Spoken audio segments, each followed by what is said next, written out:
Have you ever felt someone dim your light without saying a word?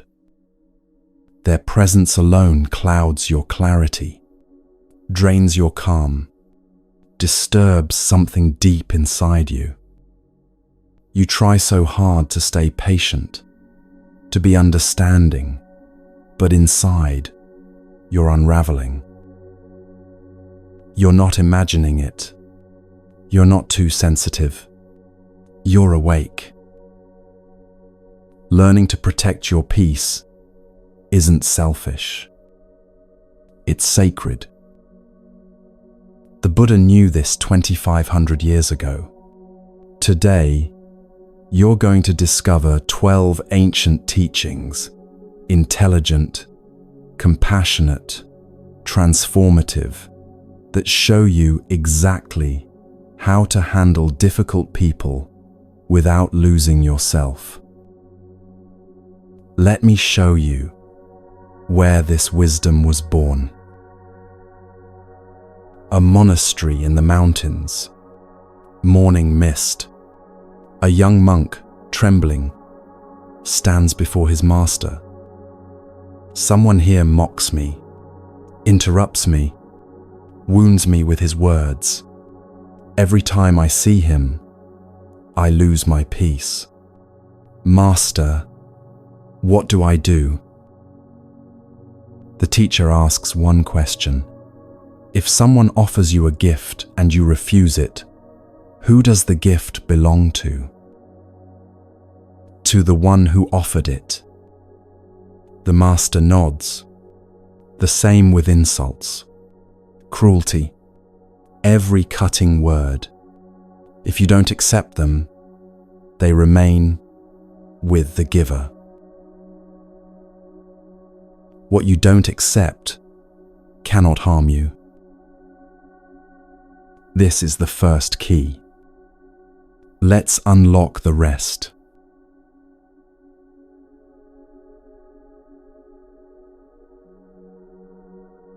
Picture this.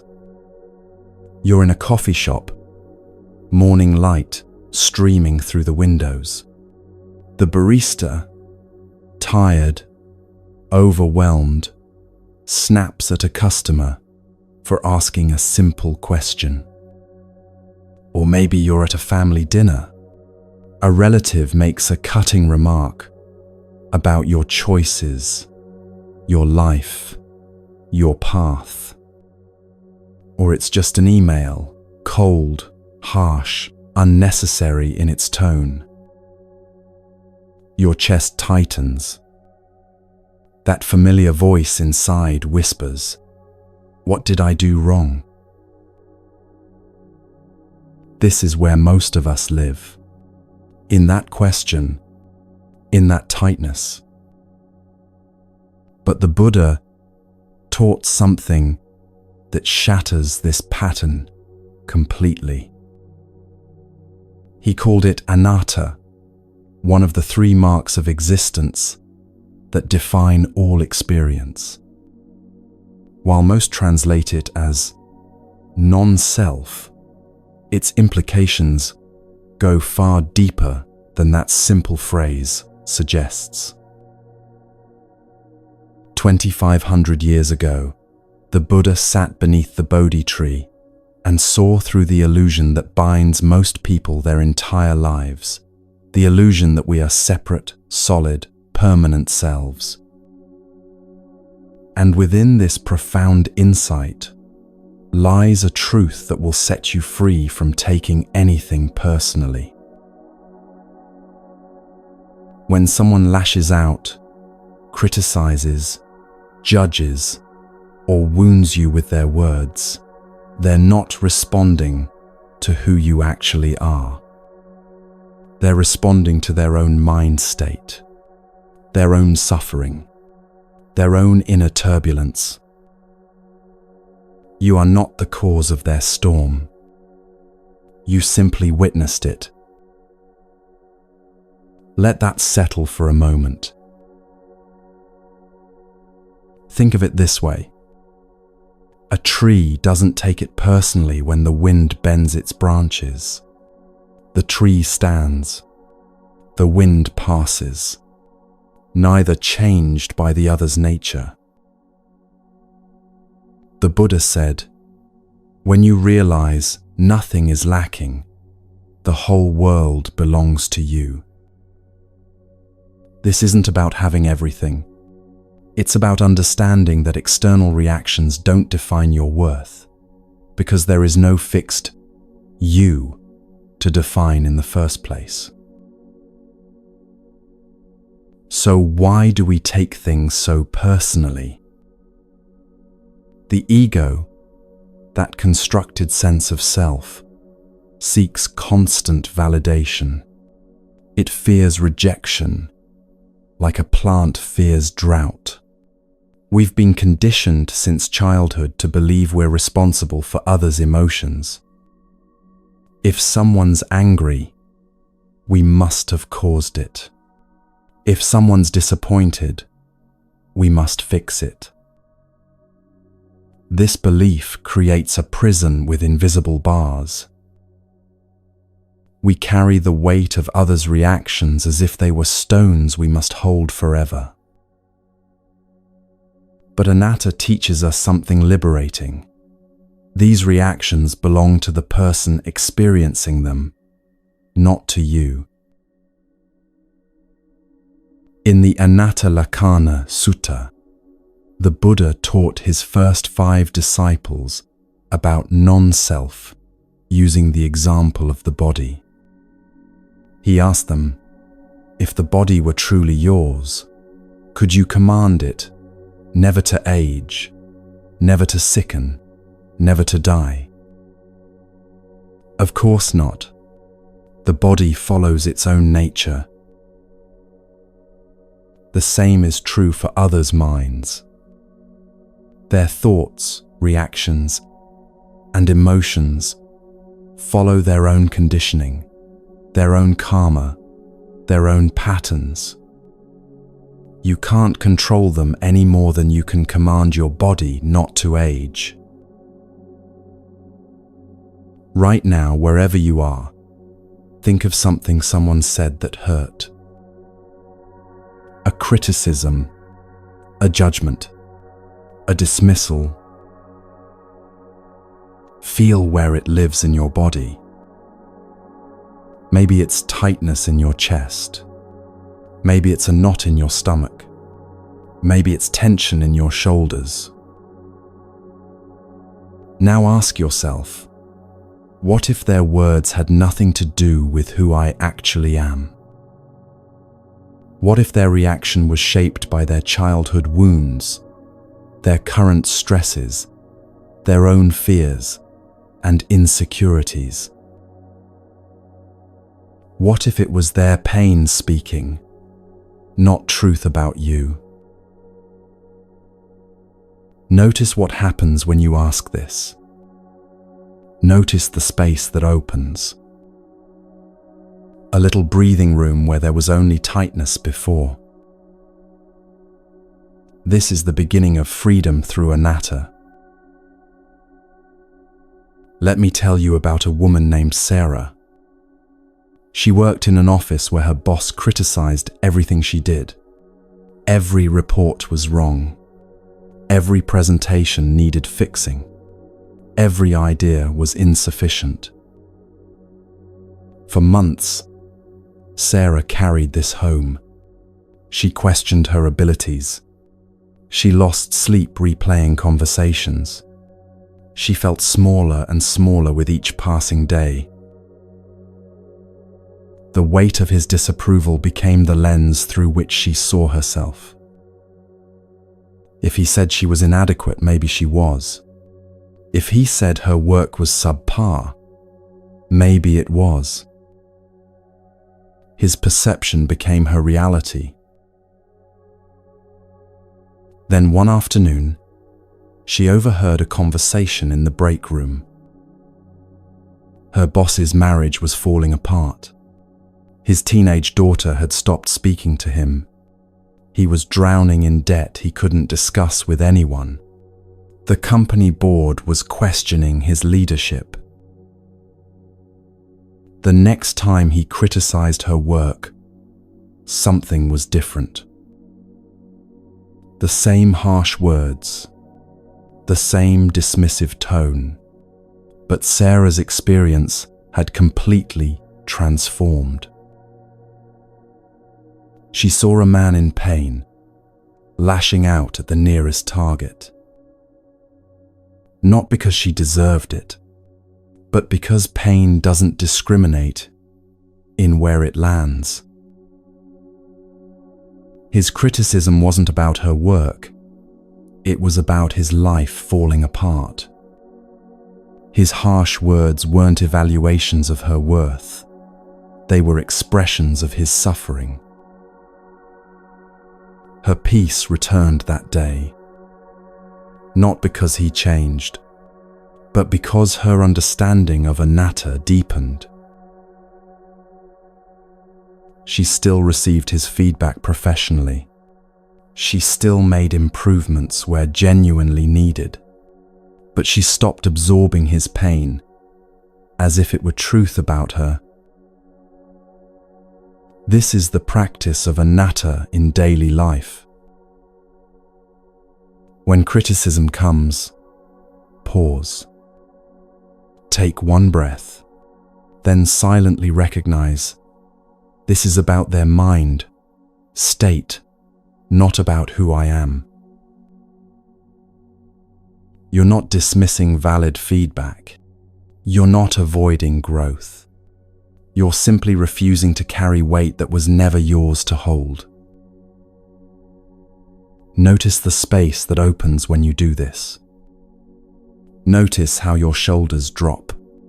Notice how the criticism loses its power to define you. In Zen monasteries, monks are taught to observe thoughts like clouds passing through the sky.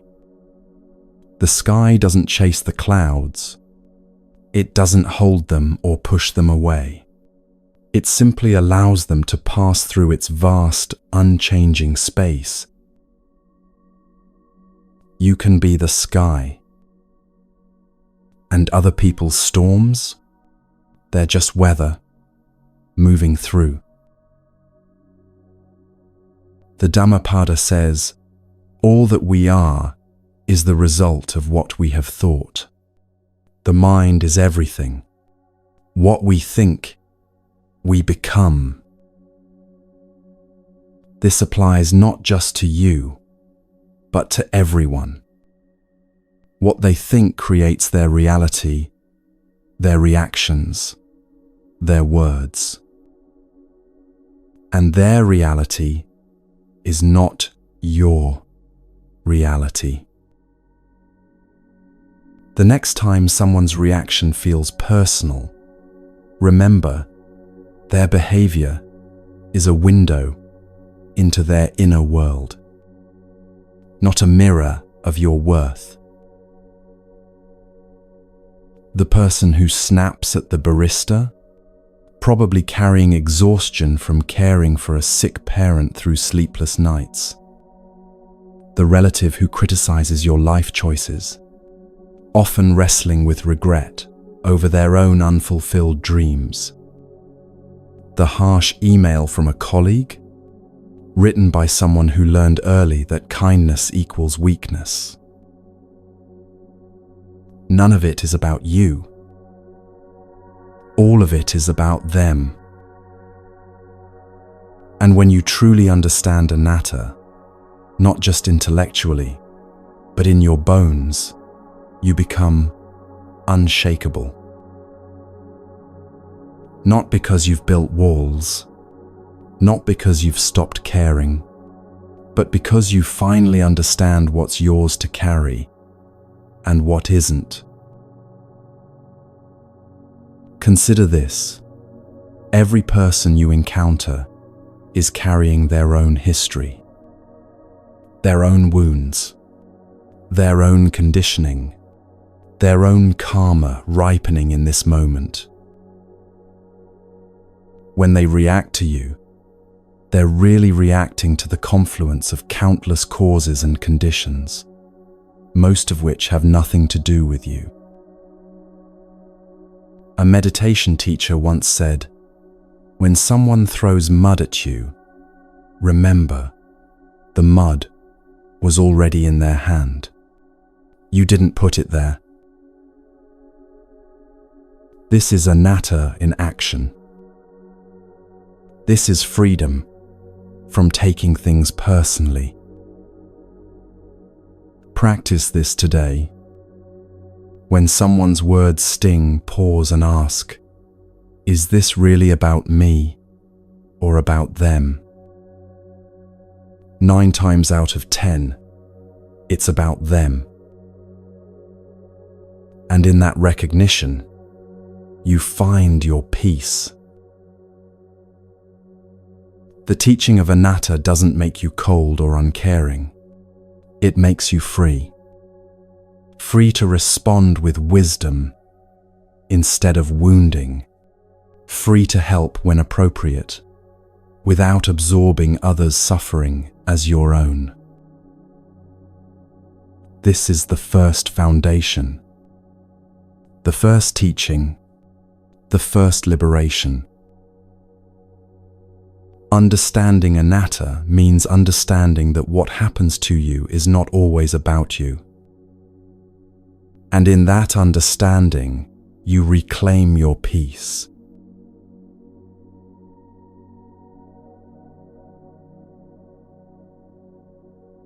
Before the difficult meeting, your stomach tightens. Before the challenging conversation, your heart races.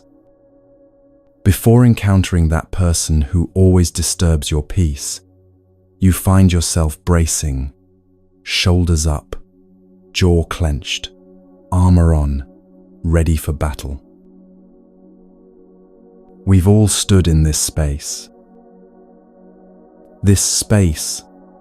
of anticipation and dread. Most of us think protection means building walls, hardening ourselves, creating emotional distance, preparing for combat. But the Buddha taught something that seems, at first, completely backwards. He taught metta bhavana, the systematic cultivation of loving kindness. And he taught it not as a nice idea for peaceful moments, but as the ultimate form of protection in hostile ones.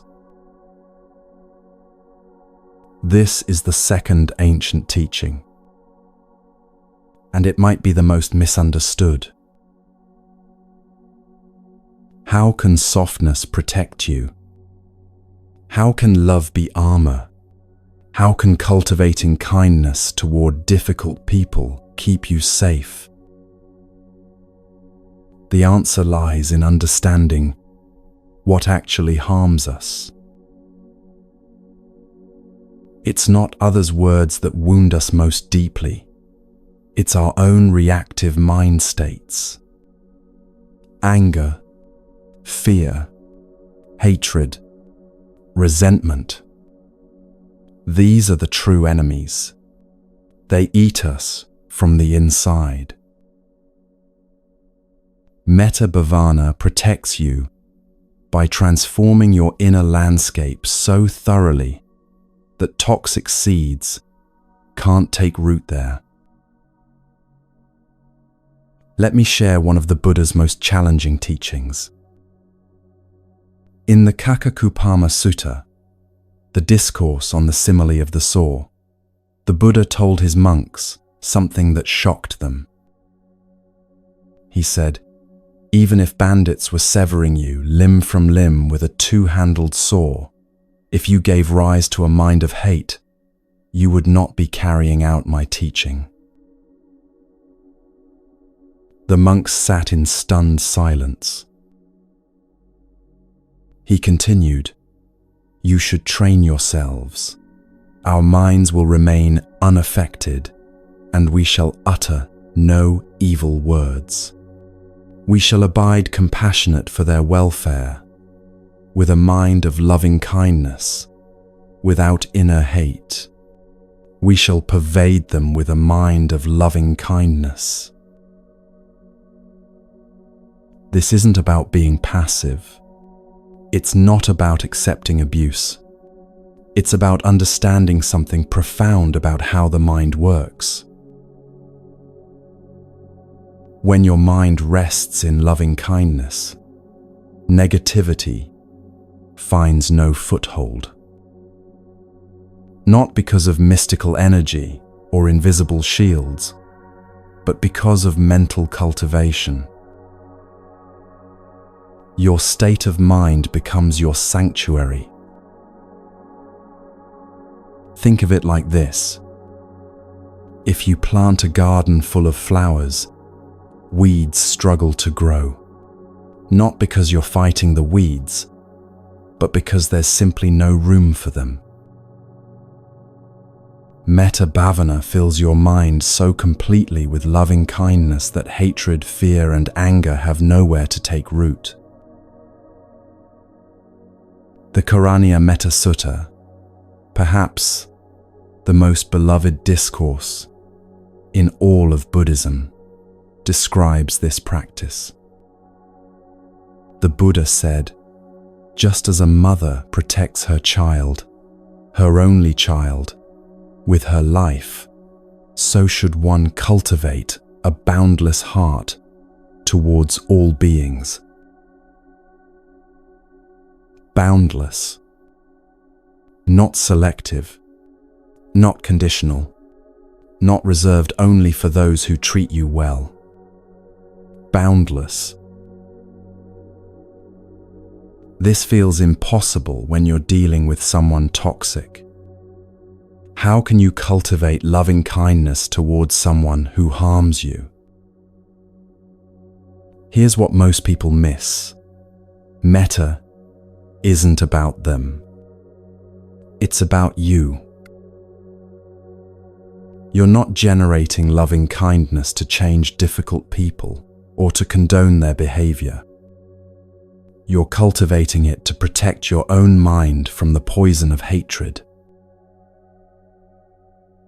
When your mind is saturated with loving kindness, someone's harsh words land differently. They don't penetrate because there's no matching frequency inside you to hook onto, no anger to feed their aggression, no fear to amplify their threats. You become like water. Criticism flows through. Insults can't take root. Toxicity finds nothing solid to cling to. Let me guide you through this practice right now. This moment. Together. Close your eyes if you'd like. If you're somewhere you can't close them, just soften your gaze. Take a deep breath, slow and full, letting your belly expand. Place one hand on your heart. Feel its steady rhythm. This heart that's been beating for you since before you were born. Now, silently, offer yourself these traditional phrases. Don't rush. Let each one sink in like rain into dry earth. May I be safe and protected. Breathe. Let those words settle into your body. May I be peaceful and at ease. Feel your shoulders beginning to soften. May I be healthy and strong. Notice any resistance that rises. Any voice that says you don't deserve this. Offer that voice loving kindness too. May I be happy and free. Rest here. Just rest in this wish for your own well-being. Now, Imagine these phrases extending outward like light from a candle flame. First to someone you love easily, maybe a child, a dear friend, a beloved teacher. May they be safe and protected. May they be peaceful and at ease. May they be healthy and strong.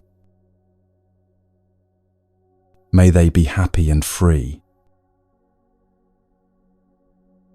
Now, and this is where it gets challenging, bring to mind someone neutral. Maybe the person who delivered your mail today, or the stranger you passed on the street. May they be safe and protected.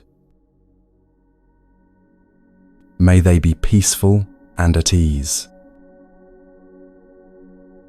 And finally, if you can, bring to mind someone difficult. Not the most difficult. Start small. Maybe someone who irritated you recently. This doesn't mean you approve of their behavior. It means you refuse to let their behavior poison your mind. May they be safe and protected. May they be peaceful and at ease. May they be free from the suffering that causes them to cause suffering. Breathe. Just breathe with this. Now let it expand to all beings everywhere. May all beings be safe. May all beings be peaceful. May all beings be free. Rest in this boundless goodwill for a few more breaths. This is Metapavana. This is your protection. Before difficult encounters, practice this for just 5 minutes. 5 minutes of saturating your mind with loving kindness. What you'll notice is remarkable. The person hasn't changed. Their behavior might be exactly the same, but your mind, your inner landscape, has been transformed. You walk into the room with mental clarity instead of defensiveness, with calm presence instead of braced resistance, with compassionate boundaries instead of reactive walls. Modern neuroscience has finally caught up to what the Buddha knew 2,500 years ago. Research from institutions like Stanford and Harvard shows that loving-kindness meditation physically changes the brain. It reduces activity in the amygdala, the fear center. It increases activity in areas associated with empathy and emotional regulation. It even affects the vagus nerve, improving your body's relaxation response. But you don't need a lab to prove it works. You just need to practice. Let me tell you about Marcus. He worked with a colleague who seemed to exist solely to make his professional life miserable. Every meeting, there was criticism. Every project, undermining comments. Every success Marcus had, this colleague found ways to diminish. Marcus tried everything. He tried being friendlier, thinking maybe the colleague just needed warmth. He tried avoiding him, taking different routes through the office. He tried confronting him directly in a private conversation. Nothing worked. The colleague's behavior remained constant, and Marcus's stress kept escalating. Then a friend introduced him to metta practice. Marcus was skeptical. More than skeptical, he was resistant. Send loving kindness to someone who was actively trying to sabotage his career? It felt not just absurd but wrong, like condoning bad behavior. But his friend explained, "You're not doing this for him. You're doing this so his toxicity stops poisoning your mind." Marcus committed to 30 days. Every morning, right after waking, 5 minutes of metta practice. He started with himself, then extended it to loved ones, then neutral people, and finally, reluctantly at first, to his difficult colleague. The first week felt mechanical, almost fake. The words felt hollow in his mind. Week 2, still nothing seemed different. Week 3, Marcus noticed something subtle. He wasn't bracing himself before meetings anymore. His shoulders weren't up around his ears when he saw his colleague's name on the meeting invite. By week 4, the transformation was undeniable. Same colleague, same critical comments, same undermining behavior, but Marcus felt nothing. Not numbness, not suppression, just genuine non-reactivity. The colleague's words landed like rain on a pond, creating ripples on the surface, but unable to disturb the depths. It wasn't magic. It was mental training. Marcus's mind had become so saturated with loving kindness that there was simply no room for the colleague's negativity to take root and grow into resentment, anger, or hurt. 6 months later, something unexpected happened.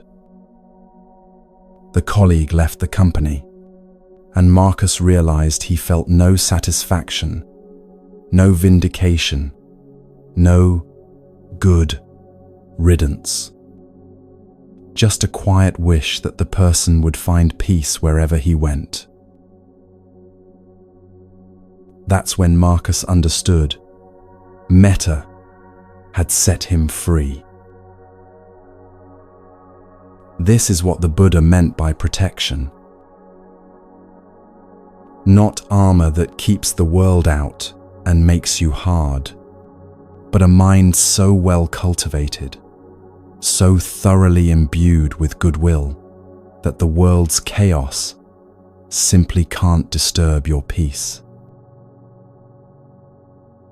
Metta isn't about feeling warm and fuzzy toward everyone. It's about creating an internal environment where toxicity cannot take root. You're not changing them.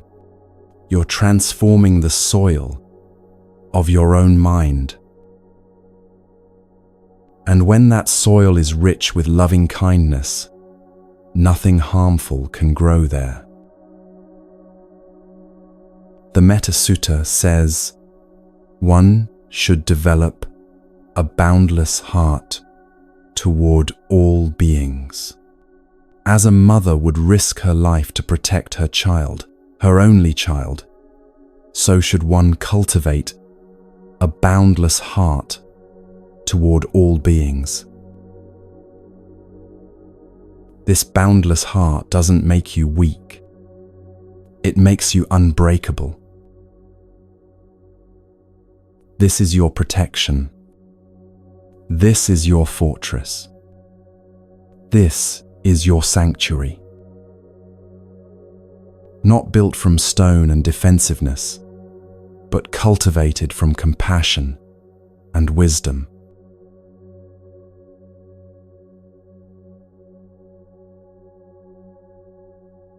The text message appears, and your blood boils instantly. Or you're in a meeting, and someone questions your competence in front of the entire team.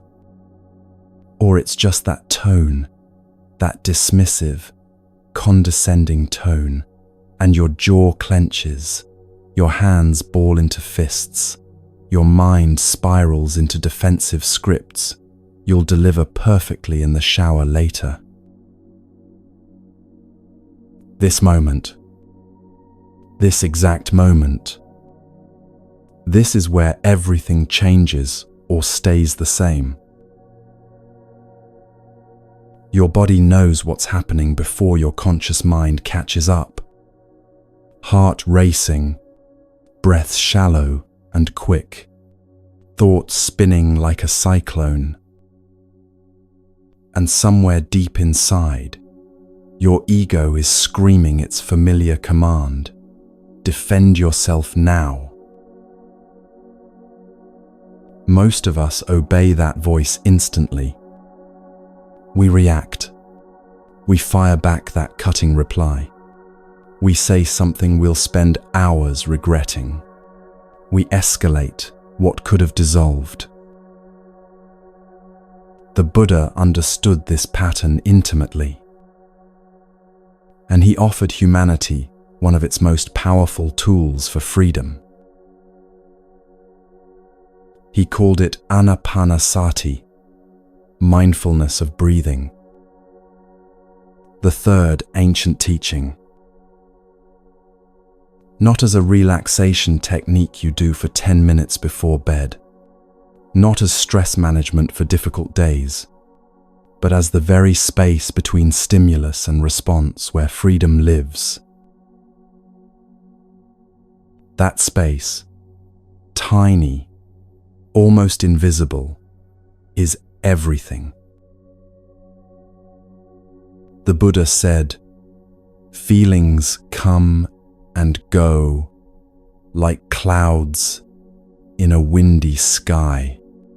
Conscious breathing is my anchor." When someone provokes you, there's a gap. It's so brief most people miss it entirely.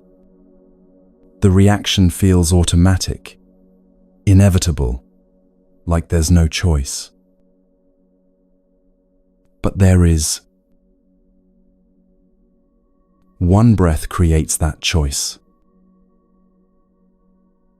In the Anapanasati Sutta, the Buddha's comprehensive teaching on breath awareness, he described 16 stages of practice. But even before you learn all 16, you can use the most basic principle. Conscious breathing interrupts automatic reactivity. Let me show you exactly how this works. Not in theory, but in your body, right now, this moment. Wherever you are, sitting, standing, lying down, bring your attention to your breath. Don't change it yet. Just notice it. Is it shallow or deep? Fast or slow? Smooth or jagged? Where do you feel it most? Nose, chest, belly. Just observe without judgment. Now, consciously take one slow breath. Deliberately slow. Breathe in through your nose, counting silently to 4. Feel your belly expand first, then your chest. Feel your body taking in what it needs. Hold for just a moment at the top of the breath. Then breathe out slowly through your nose or mouth, counting to 6 or 8, longer than the in-breath. Feel your chest softening, your belly releasing, tension flowing out with the exhale. Notice what just happened in your body. Your heart rate slowed slightly. Your shoulders dropped. Your mind cleared just a bit, like wiping fog from a mirror. This isn't mystical. This is physiology meeting ancient wisdom. When you breathe consciously and slowly, you activate your parasympathetic nervous system, the body's natural calming mechanism that scientists call the rest and digest response. You shift from fight or flight mode to response mode, from ego-driven reaction to wisdom-guided action. One breath creates that shift. But here's what makes Anapanasati so powerful. It's always available. You can't always meditate. You can't always retreat to quiet space, but you can always breathe. The Buddha taught this practice to everyone, to monks in monasteries, and to lay people in marketplaces. Because life doesn't wait for perfect conditions. Difficulty doesn't schedule appointments. The practice works wherever you are. Let me tell you about an email that almost destroyed a relationship. A woman named Lisa received a message from her sister late one Thursday night. It was harsh, accusatory, filled with years of buried resentment, suddenly erupting onto the screen like a volcano that had been building pressure for decades. Every sentence cut deeper than the last. Accusations about past betrayals Lisa didn't remember. Interpretations of events that seemed completely distorted. Pain that Lisa had caused without ever knowing. Lisa's first impulse was to respond immediately. Her fingers hovered over the keyboard, composing a reply that would cut just as deep, if not deeper. She knew exactly where her sister's vulnerabilities were. She knew exactly what words would wound most effectively. But something made her pause. Maybe it was exhaustion. Maybe it was grace. Maybe it was the tiny voice of wisdom beneath the roar of hurt ego. She closed her laptop. She stood up from her desk. She walked to her bedroom window and looked out at the dark street below. And she took 3 slow breaths. In through her nose, counting to 4. Out through her mouth, counting to 8. 3 times. In those 3 breaths, maybe 30 seconds total, everything shifted. The urgent need to defend herself softened. The desire to wound back diminished. She could see past the harsh words to the pain beneath them. She remembered moments from their childhood, times when her sister felt overlooked while Lisa got attention, wounds that Lisa had never meant to inflict, but had inflicted nonetheless. She recognized that this email wasn't really about recent events. It was about accumulated hurt finally finding voice. When she finally replied, hours later, not seconds, her words came from a completely different place. Not from hurt ego defending itself, but from understanding, acknowledging pain. Not from the need to win, but from the desire to heal. That pause saved their relationship. 3 breaths. 30 seconds. That's all it took to choose wisdom over wounding. In Zen practice, there's a teaching that Master Thich Nhat Hanh made famous. The gap is where wisdom lives.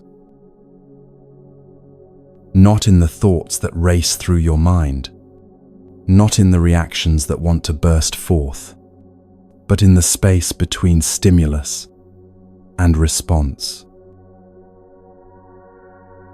That space might be tiny, the width of a single breath, but it contains infinite possibility. You don't need to fill every moment with words. You don't need to respond to every provocation instantly. Sometimes silence is the most powerful response you can offer. Your calm presence speaks louder than any defense, any explanation, any justification ever could. There was an executive named David who learned this lesson through years of painful experience. Board meetings in his company were brutal arenas.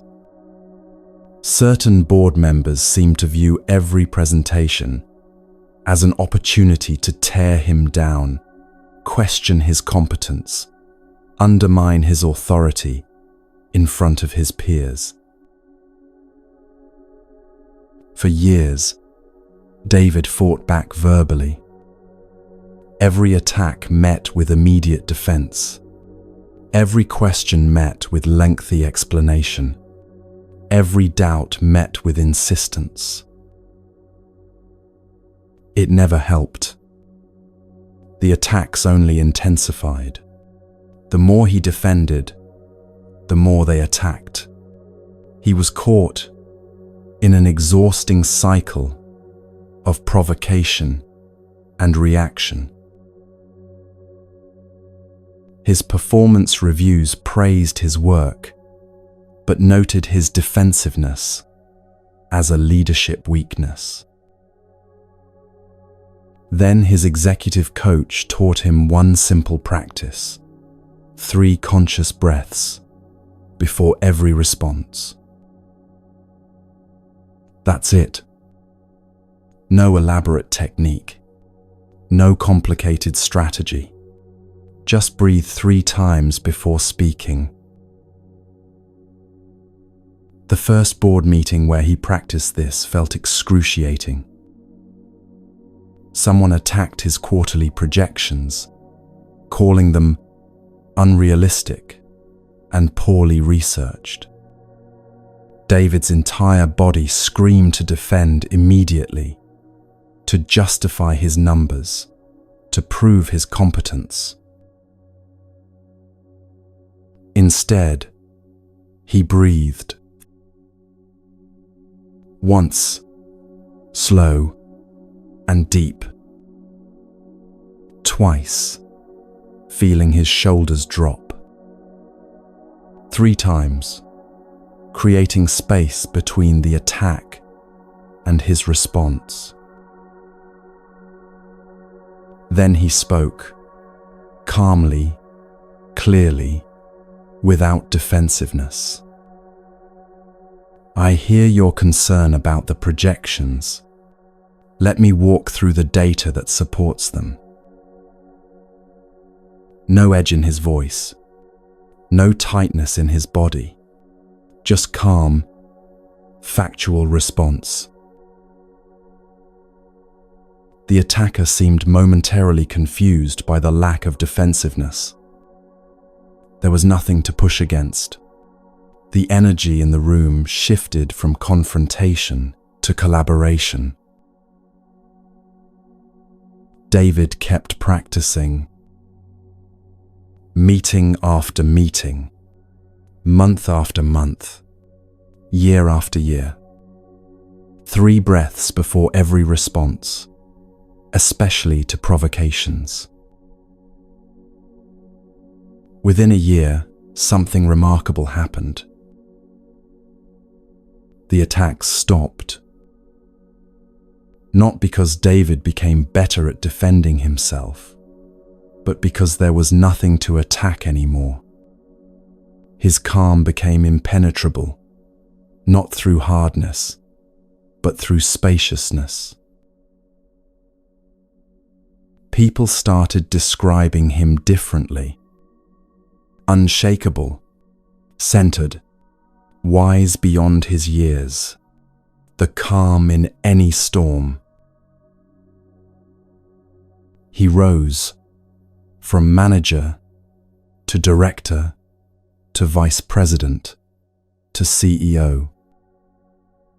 When people asked his secret to handling pressure, he'd smile and say, "I learned to breathe." They thought he was being modest or metaphorical. He wasn't. 3 conscious breaths had literally changed the trajectory of his career and his life. This teaching of Anapanasati isn't about suppressing your feelings. It's not about swallowing anger or pretending hurt doesn't exist. It's about creating space between what happens and what you choose to do about it. In that space lives your power, your freedom, your wisdom. The Anapanasati Sutta describes how the Buddha himself practiced this way. He'd breathe in, knowing he was breathing in. He'd breathe out, knowing he was breathing out. Simple awareness of breath, moment by moment. Through this practice, he said, you can calm your body, you can calm your feelings, you can calm your thoughts, and from that calm comes clear seeing, the ability to respond wisely instead of react blindly. The next time someone provokes you, try this. Don't try to fix anything. Don't try to respond perfectly. Don't try to control your emotions. Just breathe. 1 conscious breath before you speak. 1 conscious breath before you type that message. 1 conscious breath before you decide your next move. That's all. Watch what happens. Watch how that single breath creates a different outcome. Watch how it shifts you from victim to chooser, from reactive to responsive, from controlled to in control. The Buddha knew what neuroscience has only recently confirmed. The breath is the bridge between body and mind.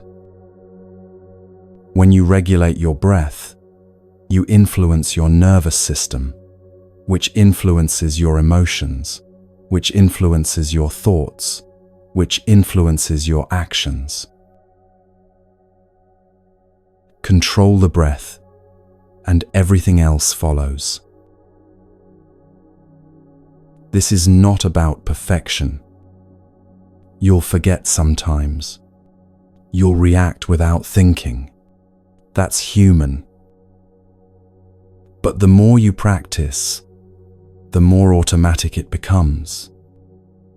The pause starts happening naturally. The space grows wider. The choice becomes clearer. And in that growing space, you find something precious, your freedom. No one can take your peace if you don't hand it over in that moment of reaction. And the breath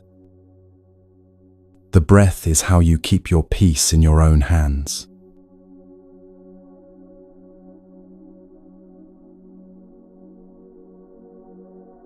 The text comes in at 9:17 p.m. on a Sunday. Hey, can you help me with something real quick? You know it won't be quick. It never is.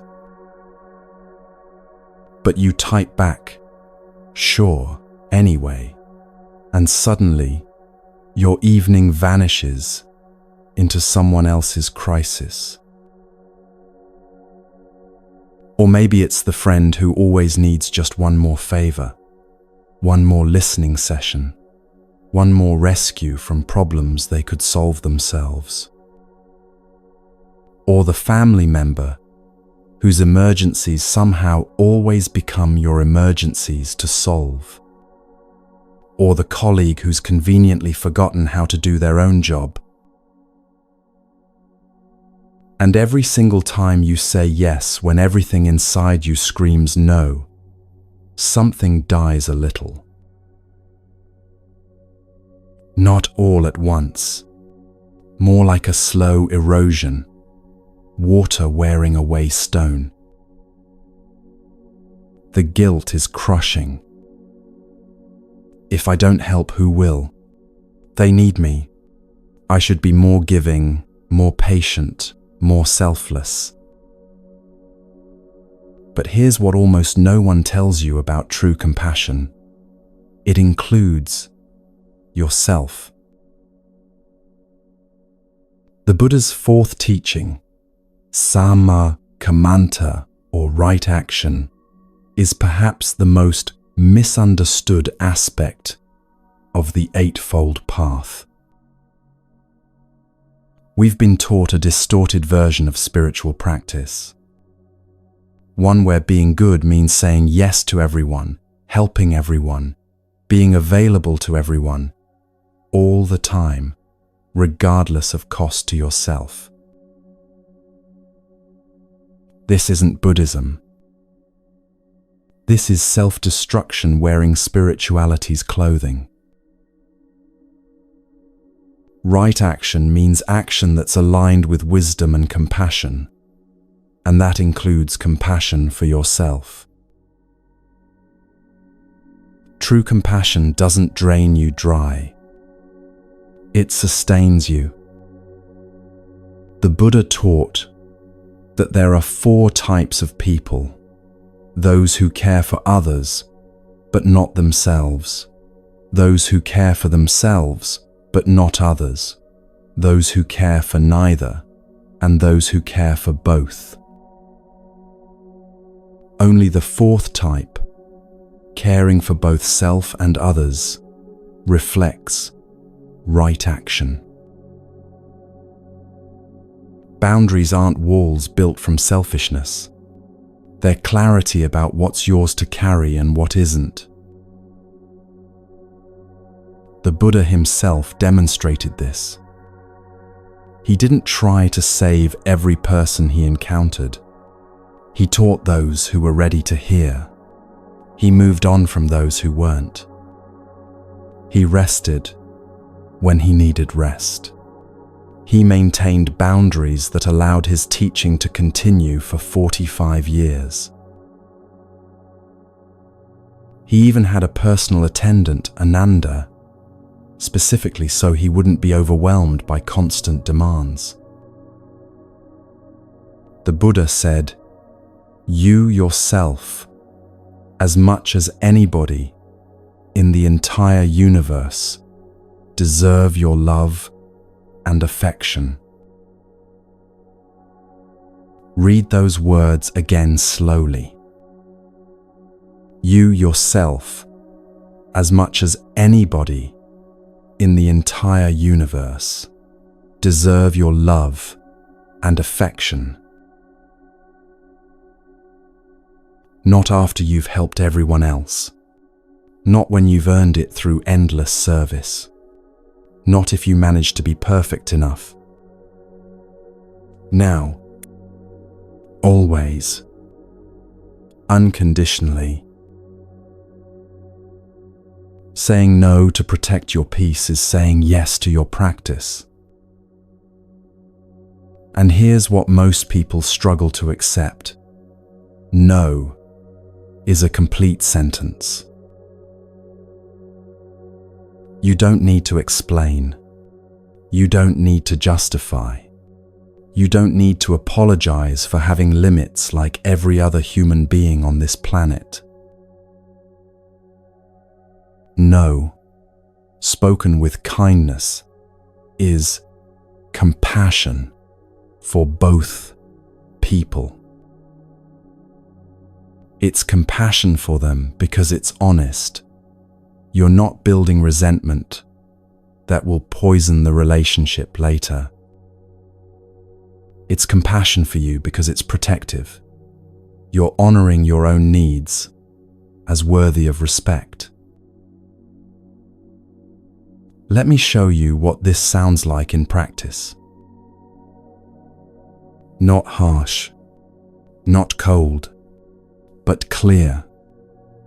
Warm but unwavering, like a hand that's soft but doesn't waver.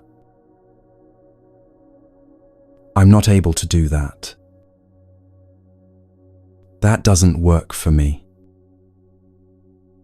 I need to protect my time right now. I can't take this on. I hear that you're struggling, and I'm not available to help with this. Notice what's missing from these phrases. Explanation, justification, apology for existing with limitations. Just clear, kind truth delivered with gentle firmness. There was a woman named Rachel who lived her entire adult life unable to speak these words.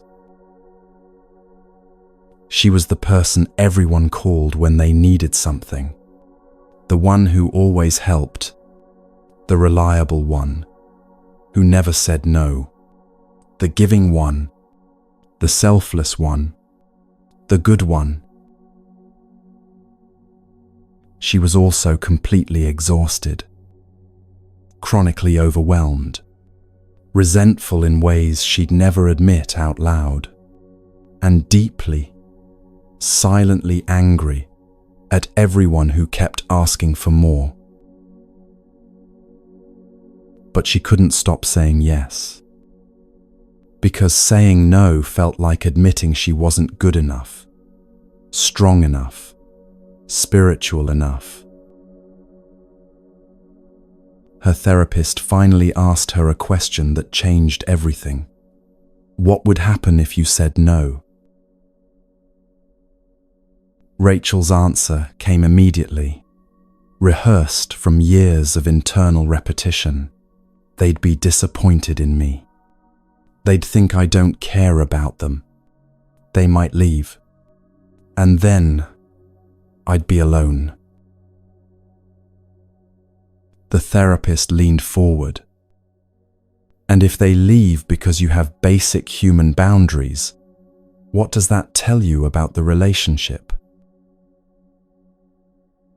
Rachel sat with that question for a long time, feeling something crack open inside her chest.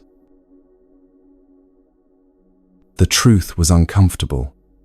Relationships built on her endless availability weren't actually relationships. They were arrangements, and she'd been maintaining them at the cost of her own well-being. She made one decision, one boundary, One small declaration that felt enormous. I need Sundays for myself. That's all. No visitors on Sundays. No phone calls unless genuine emergency. No favors. No obligations. Sundays belong to her for rest, for reading, for doing absolutely nothing if that's what she needed. Her family was shocked. Her mother called it selfish. Her sister said she was being dramatic. A friend stopped speaking to her for 2 weeks. But Rachel held the boundary. Even when it felt uncomfortable, even when guilt rose up like waves trying to pull her under. And something remarkable happened. After the initial resistance and testing, people adapted. They stopped calling on Sundays. They planned around her boundary. They learned to respect it. And Rachel, she got her life back. One boundary, one small clear boundary, restored her peace. Her energy returned. Her resentment faded. She started enjoying time with people again because she wasn't perpetually drained. Most surprisingly, her relationships deepened. When she showed up for people, they knew she genuinely wanted to be there, not that she couldn't say no. This is your invitation. This week, set one boundary. Just one. Something small but real. Something that honors your needs without apology. Maybe it's, I don't answer work messages after 6 p.m. Maybe it's, I need one evening a week, completely alone. Maybe it's, I can listen for 20 minutes, but then I need to go. Maybe it's, I don't lend money to friends or family. Whatever boundary you choose, say it clearly. Say it kindly. Say it without justification or apology. Then notice what happens. Notice the resistance, both yours and theirs. Notice the guilt that rises up, whispering that you're being selfish, difficult, unreasonable. And then notice something else beneath the guilt. Relief. Space. The sense of coming back to yourself after being scattered across everyone else's needs. Here's the paradox that almost no one prepares you for. When you protect your peace with clear boundaries, your relationships don't weaken, they strengthen. Because you're no longer relating from depletion and hidden resentment. You're relating from fullness and genuine choice. The people who respect your boundaries, they're your people. They stay. They appreciate the clarity. They grow alongside you. The people who can't tolerate your boundaries, they reveal themselves as people who valued your availability more than your well-being. And losing those relationships, painful as it might be, makes room for relationships where you can show up as your whole self, limits included. The Buddha taught the middle way, not self-denial, not indulgence, but balance.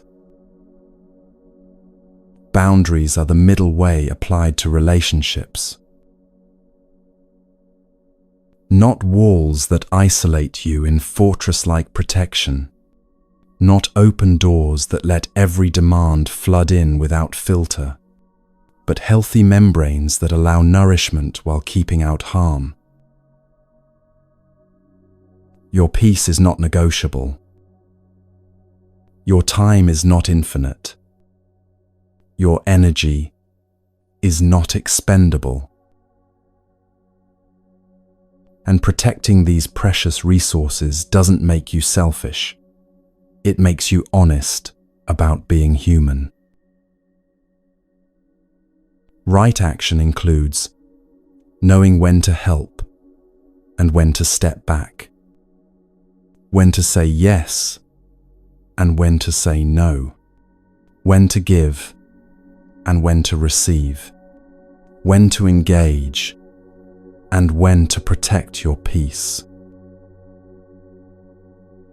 This is Samma Kammanta, right action that includes compassion for yourself.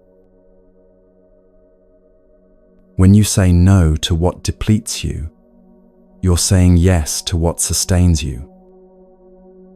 When you set a boundary, you're creating space for what truly matters. This is compassion. Real compassion. Compassion that includes you in the circle of care, instead of asking you to stand outside it, endlessly giving while never receiving. Practice this teaching. Practice saying no. Practice holding your boundaries with firm kindness. Your peace depends on it. Your practice depends on it. Your ability to genuinely help others depends on it. Because you cannot pour from an empty cup, and you cannot walk the path to peace while carrying everyone else's burdens as if they were your own.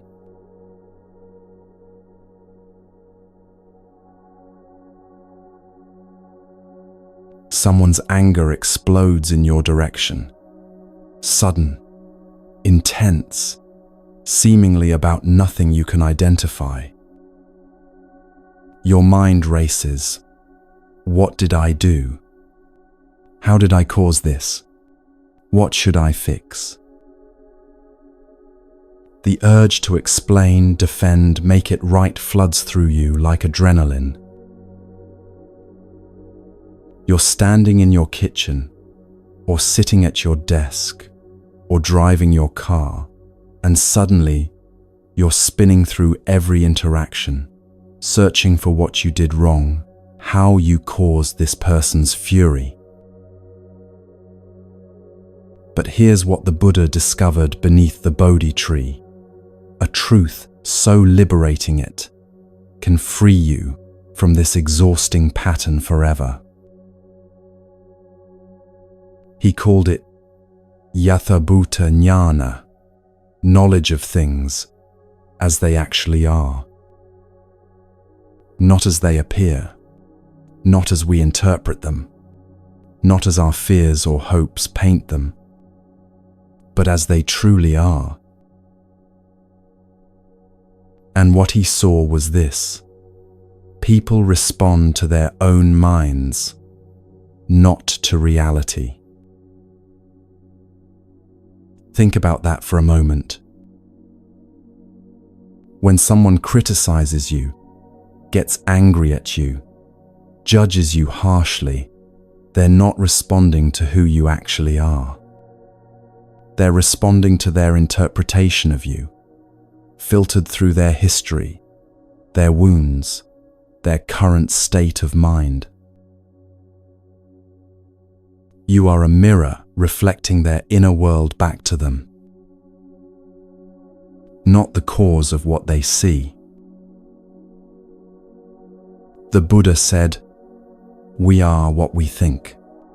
All that we are arises with our thoughts."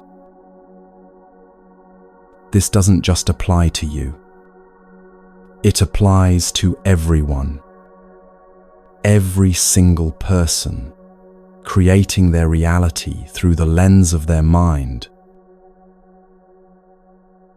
Let me paint you a picture of how this understanding transforms everything.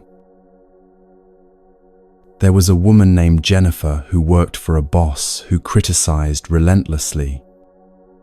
Every project she submitted came back marked in red. Every presentation she gave received harsh feedback. Every idea she offered met immediate skepticism. For 2 years, Jennifer absorbed this as truth about her competence.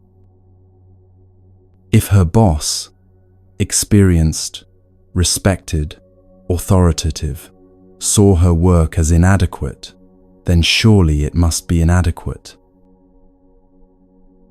She worked longer hours, double-checked everything, sought perfection in every detail. But nothing changed. The criticism remained constant, like rain that never stops. Jennifer started having Sunday night anxiety attacks, started updating her resume, started believing she might not be cut out for this career after all. Then one Friday, everything shifted. Jennifer stayed late to finish a report. As she was leaving, she passed her boss's office and heard him on the phone. The door was slightly open, and his words drifted into the hallway. "I don't know how much longer I can keep this up. The board wants results I can't deliver. My wife says I'm never home. My daughter won't speak to me. I'm drowning in debt, and everyone's looking to me for answers I don't have." Jennifer stood frozen, hearing him break down in sobs. The next Monday, he criticized her quarterly analysis in a meeting. Same harsh tone, same dismissive body language, same words that usually cut deep. But something was completely different. Jennifer didn't feel the usual sting. Instead, she saw a man drowning, gasping for control by criticizing everything around him. His words weren't about her analysis. They were about his failing marriage, his financial terror, his imposter syndrome as a leader. The criticism was the same, but Jennifer's understanding had transformed. She saw through the surface to the suffering beneath. And in that seeing, she found her freedom. She still listened professionally to his feedback. She still made improvements where genuinely warranted. But she stopped absorbing his pain as evidence of her inadequacy. This is Yathabhuta Jnana in action, seeing things as they actually are. That angry person who snaps at everyone. Look closer. Fear lives underneath, masquerading as aggression. That controlling person who micromanages every detail. Beneath the control is terror of chaos, of things falling apart, of powerlessness they once felt and never want to feel again. That critical person who finds fault in everything you do.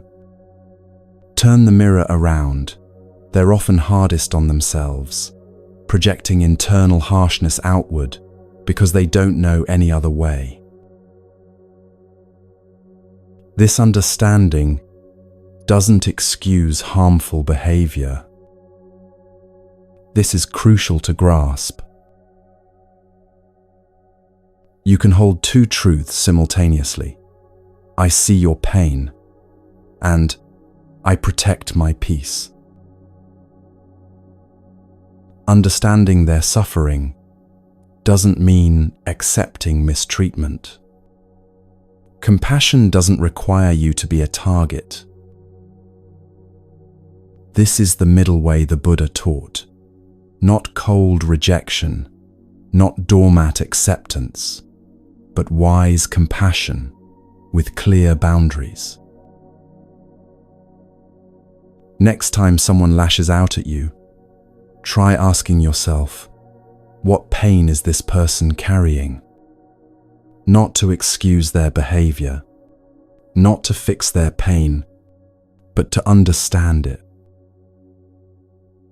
Understanding creates space between their action and your reaction.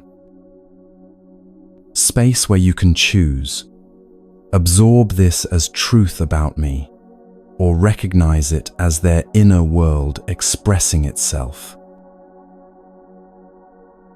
Let me tell you about a therapist named Michael, who mastered this teaching so completely that nothing his clients said could disturb his peace.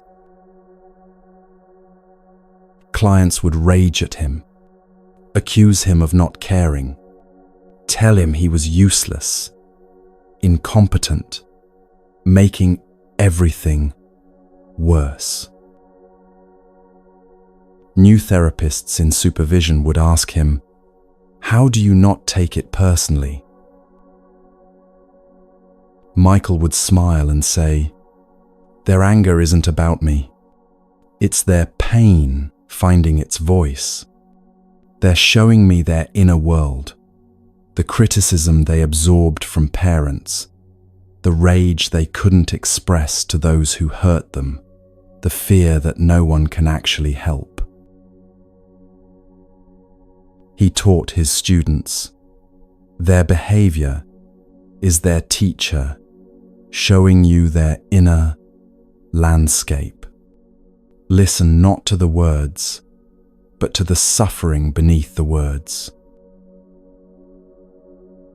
This transforms everything.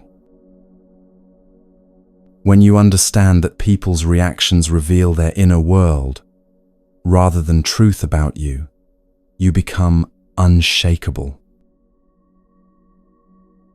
Not because you've built walls, not because you've stopped caring, but because you've learnt to see clearly. The Dhammapada teaches, the fool thinks they have won a battle when they bullied with harsh speech, but knowing how to be forbearing, that makes one victorious. Forbearance doesn't mean weakness. It means understanding so deep that others' storms pass through you, like wind through a forest, rustling leaves, but never uprooting trees. Practice this today. When someone's words sting or their anger confuses you, pause. Take one breath, then ask, what pain lives beneath this reaction? You'll start seeing patterns. The colleague who always undermines you often feels unseen and fights for recognition the only way they know. The friend who guilt trips you, terrified of abandonment, trying to control connection through manipulation. The family member who criticizes your choices, wrestling with their own regrets, projecting them onto your canvas. None of it is about you. All of it is about them. And when you truly see this, yathabhutanyana, things as they actually are, you find a freedom more profound than any defense could give you. You find the freedom to stay in your own peace, while others storm around you.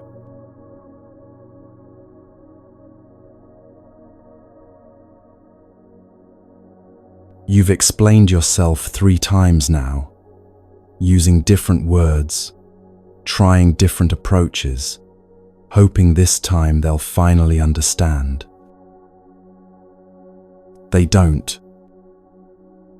Each explanation seems to invite more questions, more challenges, more demands for justification. And with each round, you feel more exhausted, more depleted, more like you're pouring yourself out, while nothing fills you back up. This is a pattern many of us know too well.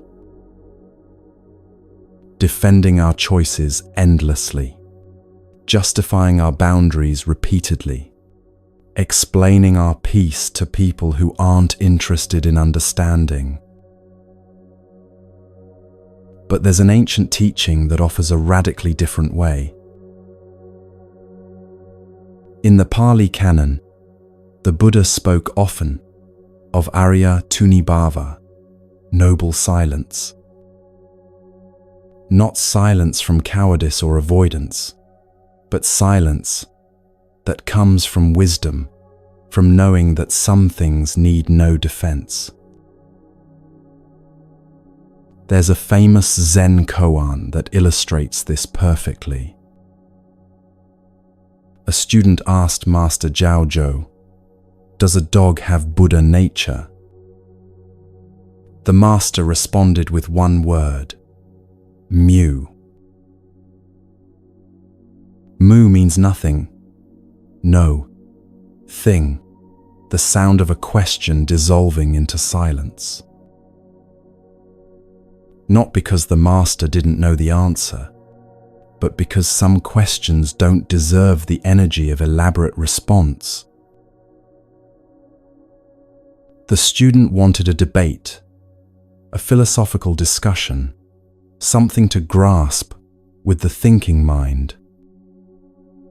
The master offered only presence, profound, complete, requiring nothing more. This is the teaching we're exploring now. Your peace needs no defense. The Buddha himself said something that sounds almost too simple to be profound. There is no need to prove anything to anyone. Your calm presence is the answer. But living this truth, that's the practice of a lifetime. Why does explaining ourselves drain us so completely? Because in explaining, we're seeking validation from people who fundamentally don't understand what we're protecting. We're inviting debate where none is needed. We're giving away our power by suggesting that our choices require external approval to be valid. Every explanation is, at its core, asking, "Is this okay? Am I okay? Will you validate my decision?" But here's what noble silence teaches. Your calm doesn't need defense. Your no doesn't need a paragraph of justification. Your peace speaks for itself in your presence, your consistency, your unwavering centeredness. Let me tell you about a monk who embodied this teaching so completely that his silence became legendary. Master Ryokan lived in a small hut on a mountain. He rarely spoke, sometimes going days or weeks without saying more than a few words. Students would climb the mountain to ask him profound questions about enlightenment, suffering, the nature of mind.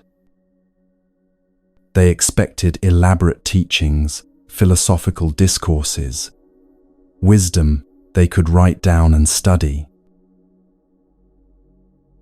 Instead, Ryokan would often just smile, or pour tea, or continue whatever simple task he was doing, sweeping, tending his garden, mending his robe. The students would grow frustrated. "Master, we came all this way for teaching. Please, explain the path to us." Ryokan would look at them with infinite kindness and say nothing. Or sometimes he'd say, "The tea is ready." His silence taught more than volumes could. It taught that presence is enough. That peace doesn't need to defend itself or explain itself. That some truths can only be transmitted through wordless demonstration. When Ryokan did speak, rarely, perhaps once every few weeks, people listened with complete attention. Because his words came from such deep silence, they carried weight that constant talking never could. His presence was his teaching. His silence was his answer.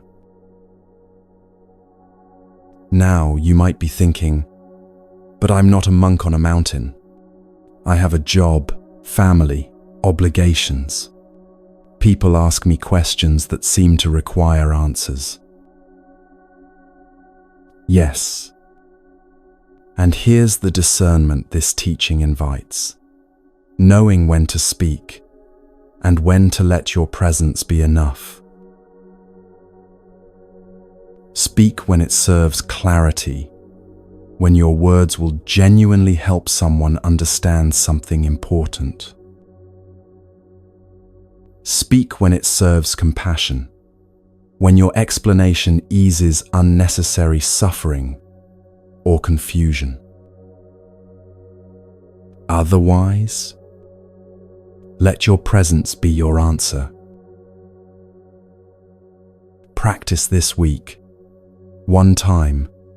Don't explain. Someone asks why you're making a particular choice. Instead of the usual paragraph of justification, try, "That's my choice." Or, "That's what works for me." Or simply, "Yes, that's what I'm doing." Then, and this is the hard part, stop. Don't fill the silence. Don't elaborate. Don't justify. Notice what happens in your body.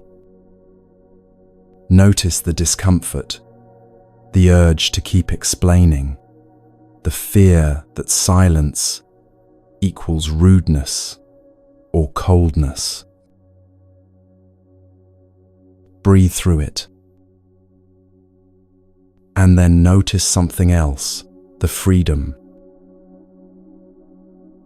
The relief of not having to convince anyone. The power of standing in your choice without apology. The peace of letting your presence speak louder than your words. Let me tell you about a woman named Alison, who transformed her entire life through this practice. Alison was vegan, and for years she explained this choice constantly. At every dinner party, every family gathering, every work lunch, someone would ask, "Why vegan? and she'd launch into her reasons: ethics, environment, health, all of it.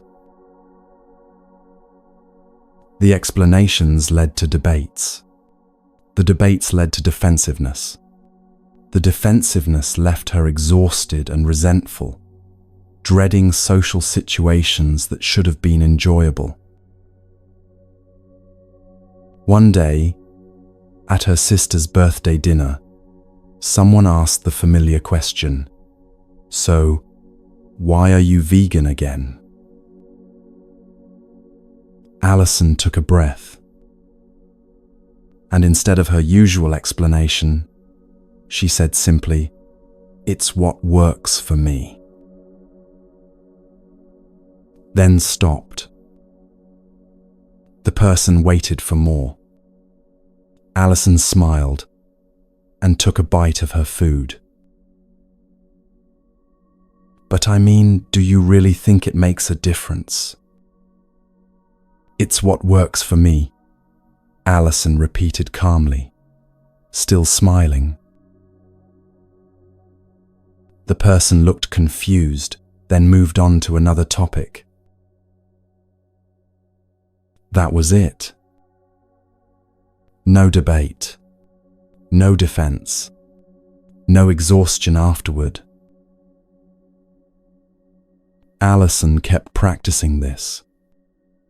"It's what works for me" became her peaceful boundary. Within a month, something remarkable happened.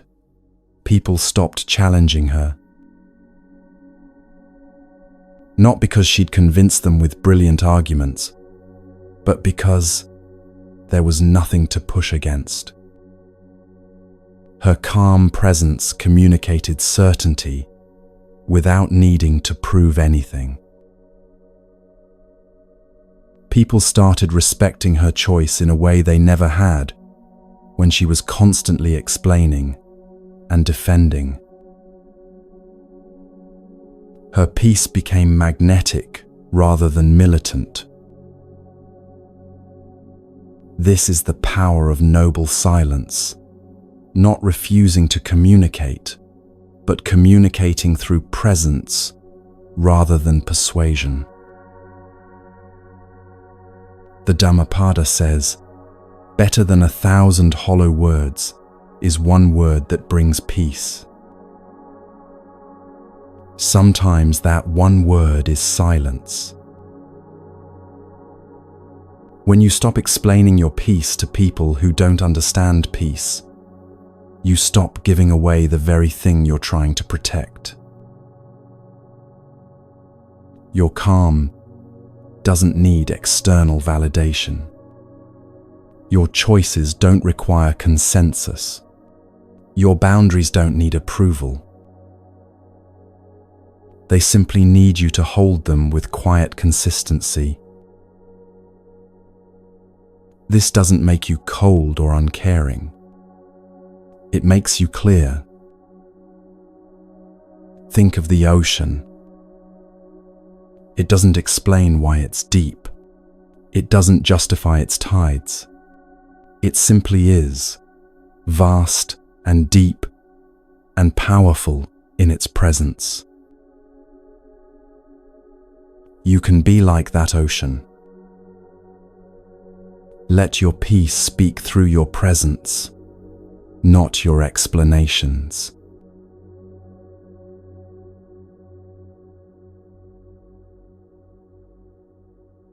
It's 9:30 at night, and you're still thinking about it.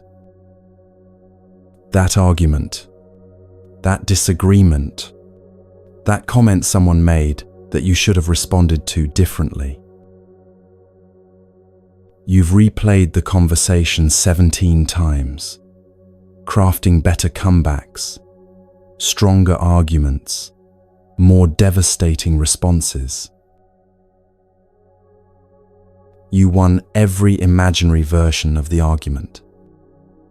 But somehow, lying here in the dark, you don't feel victorious. You feel exhausted.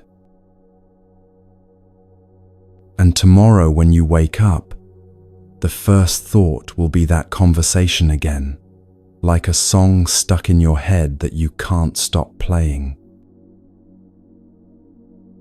Here's the question nobody asks you but changes everything when you ask yourself, what was that argument even about?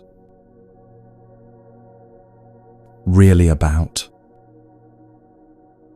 Not the surface topic, politics, parenting styles, whose turn it was to do the dishes. But what underneath? Often, the answer is simple and uncomfortable. Ego. The need to be right. The need to have the last word.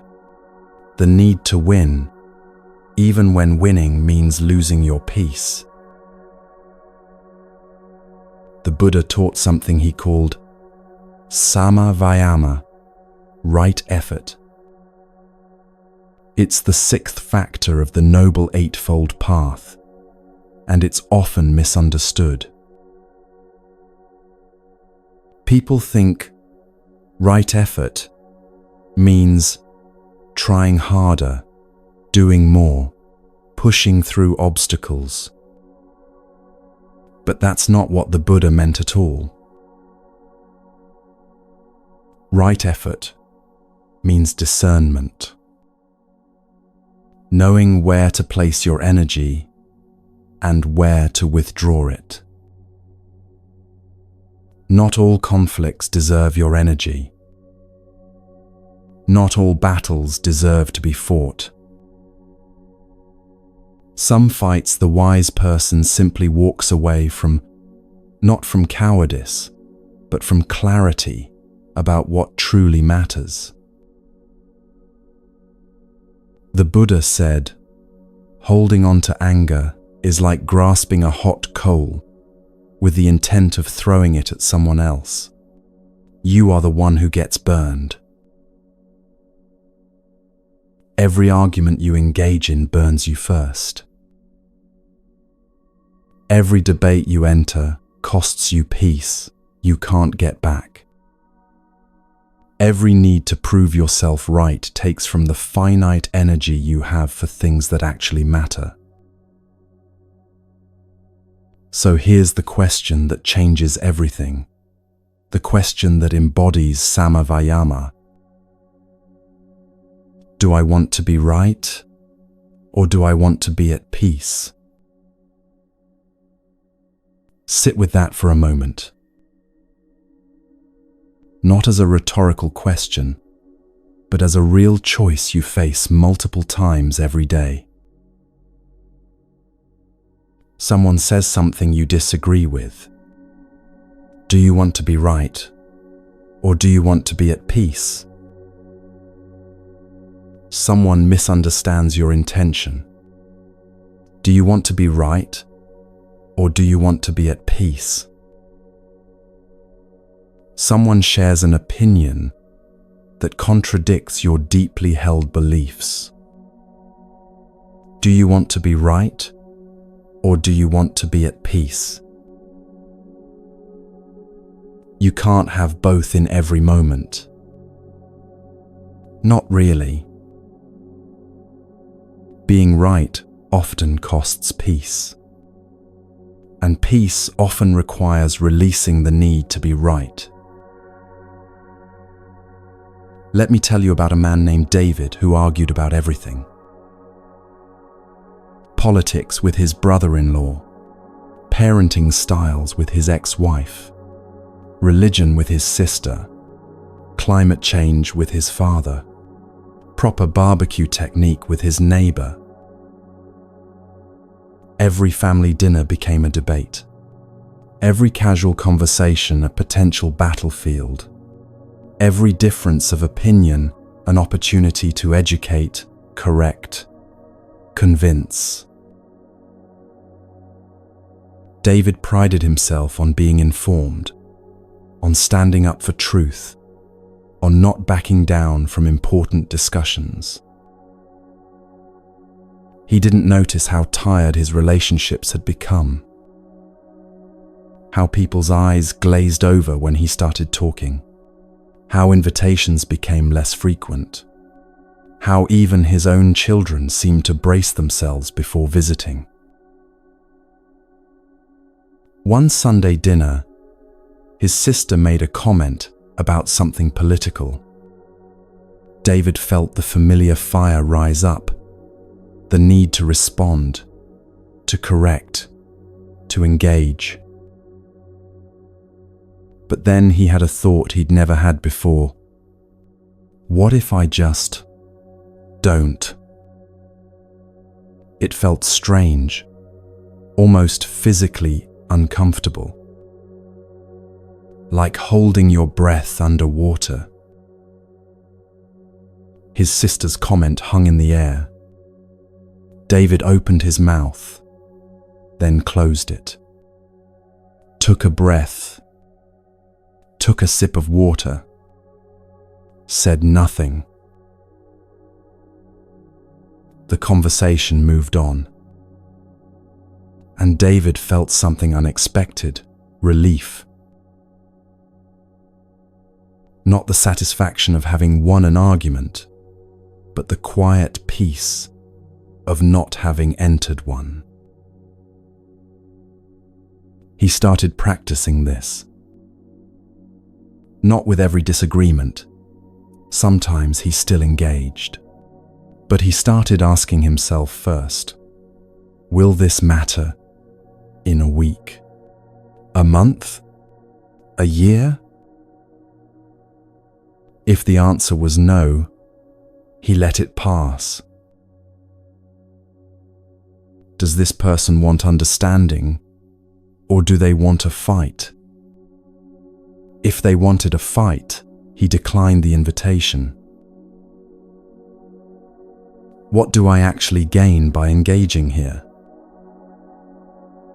Often, the answer was nothing but temporary ego satisfaction and lasting peace disruption. Over 6 months, David's relationships transformed. Family dinners became enjoyable again. His children visited more often. His sister told him one day, "I don't know what's changed, but you're different, calmer. I actually look forward to seeing you now." David had more energy for things that mattered. His work, his creative projects, his meditation practice. Because he wasn't bleeding that energy into endless arguments that changed nothing except his stress level. This is sama vayama, right effort applied to conflict. Not avoiding all conflict, but wisely discerning which conflicts deserve your energy and which don't. Here's a practical framework, the pause and question technique. Someone says something inflammatory, something that triggers your need to respond. Pause. Just for 3 seconds. Then ask yourself 3 questions. Will this matter in a week? If you won't remember this conversation next Tuesday, why give it your peace today? Does this person want understanding, or just to vent? If they're not actually open to dialogue, you're shouting into wind. What do I gain by engaging? Real gains, deeper understanding, resolution, connection. False gains, being right, having the last word, satisfying ego. If you can't identify a real gain, let it go. What you gain when you stop fighting unnecessary battles. Energy for what truly matters. Your practice, your creativity, your genuine relationships. Mental clarity. Your mind isn't constantly replaying arguments and planning rebuttals. Relationships that can breathe. People relax around you when they know you're not going to turn every disagreement into combat. Respect from unexpected places. People admire those who don't need to win every argument. Let me tell you about a content creator named Maya, who learned this lesson in the brutal school of internet comments. For 2 years, Maya responded to almost every critical comment on her videos. Someone misunderstood her point. She'd write 3 paragraphs explaining. Someone disagreed with her perspective. She'd engage in lengthy debate threads. Someone just wanted to be cruel. She'd try to reason with them, convinced she could help them see differently. It was exhausting. She'd spend hours every day in comment sections, her creativity drained by constant defense and explanation. One day, her therapist asked, "Are any of these conversations actually conversations?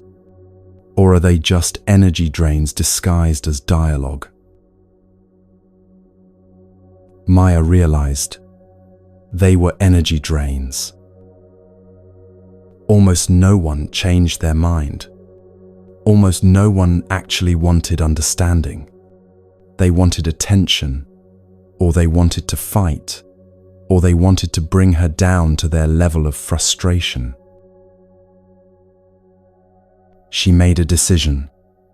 She would create in peace and let the work speak for itself.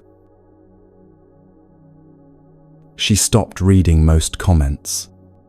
She stopped responding to criticism. She stopped trying to convince people who didn't want to be convinced.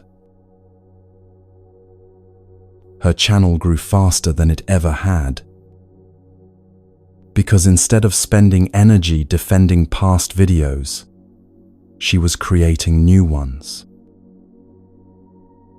Her peace stabilized. Her joy in creating returned. And ironically, the negative comments decreased, as if trolls lost interest when they couldn't get a reaction. This is the wisdom of Samavayama, protecting your energy for what matters by declining what doesn't. Not every invitation to fight deserves acceptance.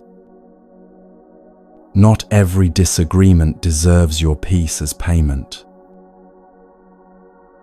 The Buddha taught 4 aspects of right effort. Prevent unwholesome states from arising. Abandon unwholesome states that have arisen. Cultivate wholesome states not yet present. Maintain wholesome states already present. Applied to conflict, this means don't enter arguments that will disturb your peace. Exit arguments that are already disturbing your peace. Cultivate understanding and compassion instead. Protect the peace you've already found. This teaching doesn't make you passive or avoidant. It makes you strategic, intentional, wise about where you place your most precious resource, your attention, your energy, your peace. Take a breath. Release the need to win every argument. Your peace is worth more than being right.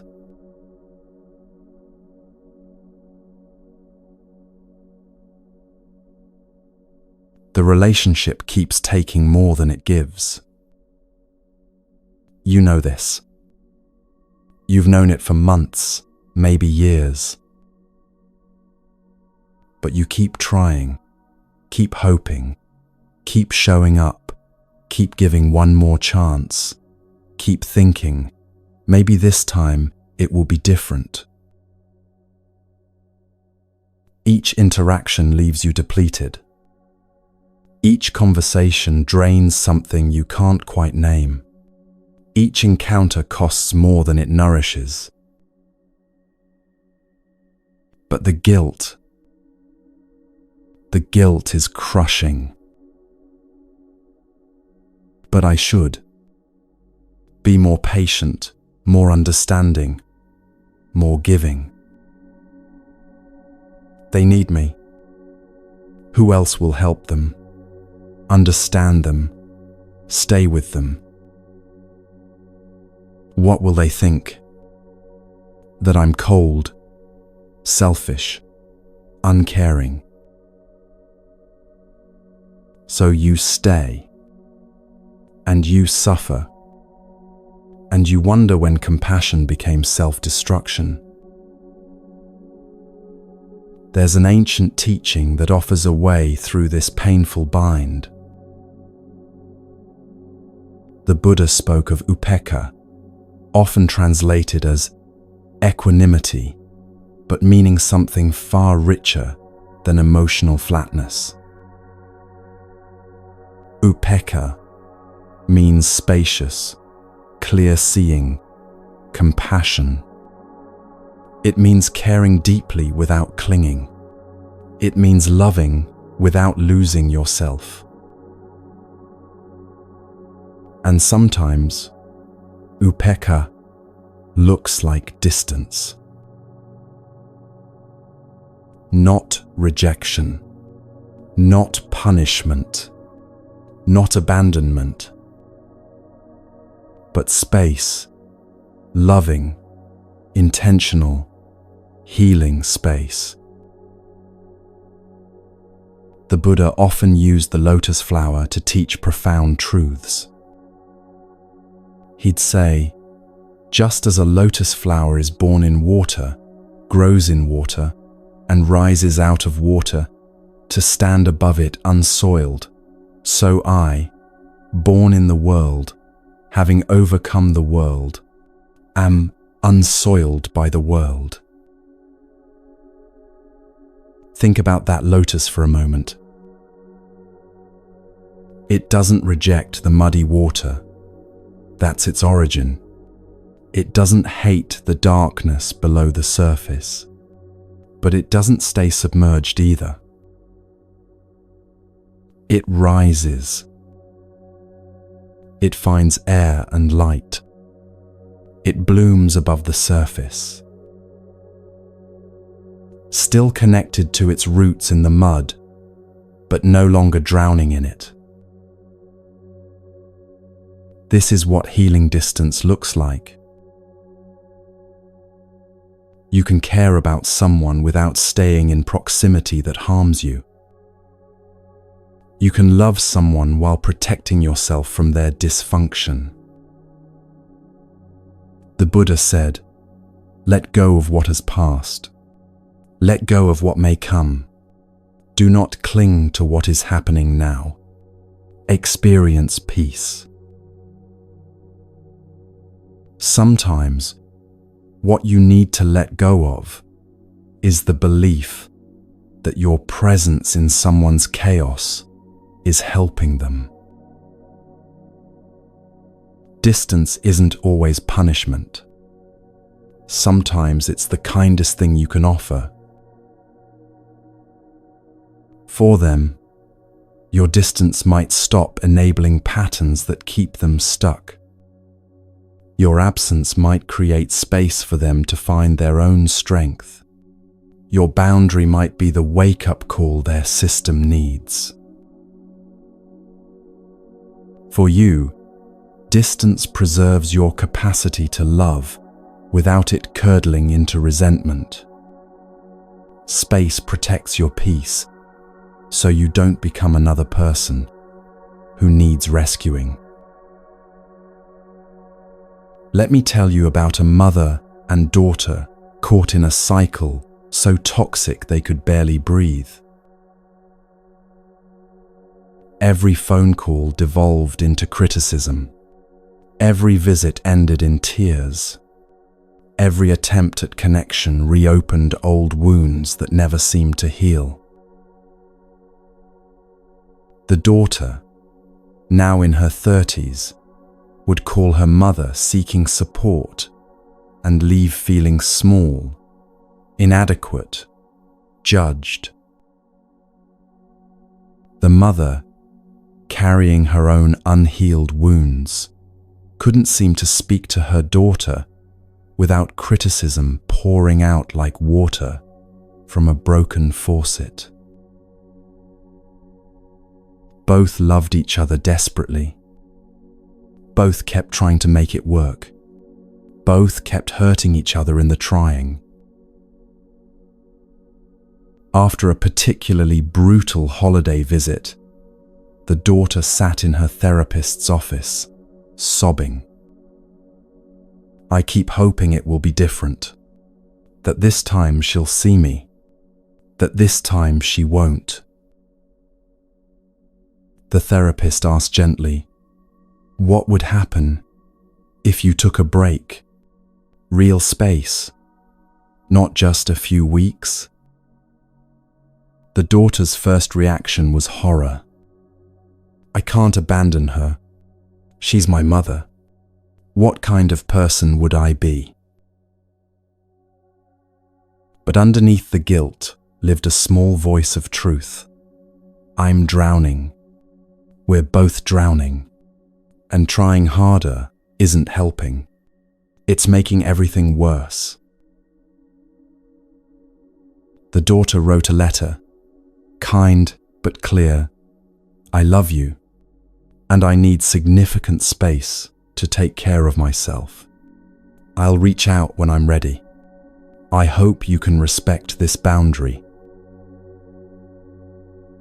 Then 6 months of silence.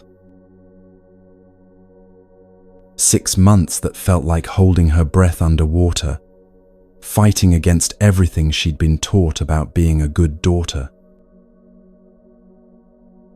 6 months where the mother, left in that silence, had to face herself in ways she never had before. No daughter to criticize, no external target for internal pain. Just herself, her patterns, her unhealed wounds demanding attention. The mother started therapy, not because anyone forced her, but because the silence was so loud she couldn't ignore her own pain anymore. When they reconnected after those 6 months, something was different. Not perfect, not magically healed, but different. The mother had done real work. The daughter had rebuilt her own foundation. They approached each other more carefully, more consciously, more honestly.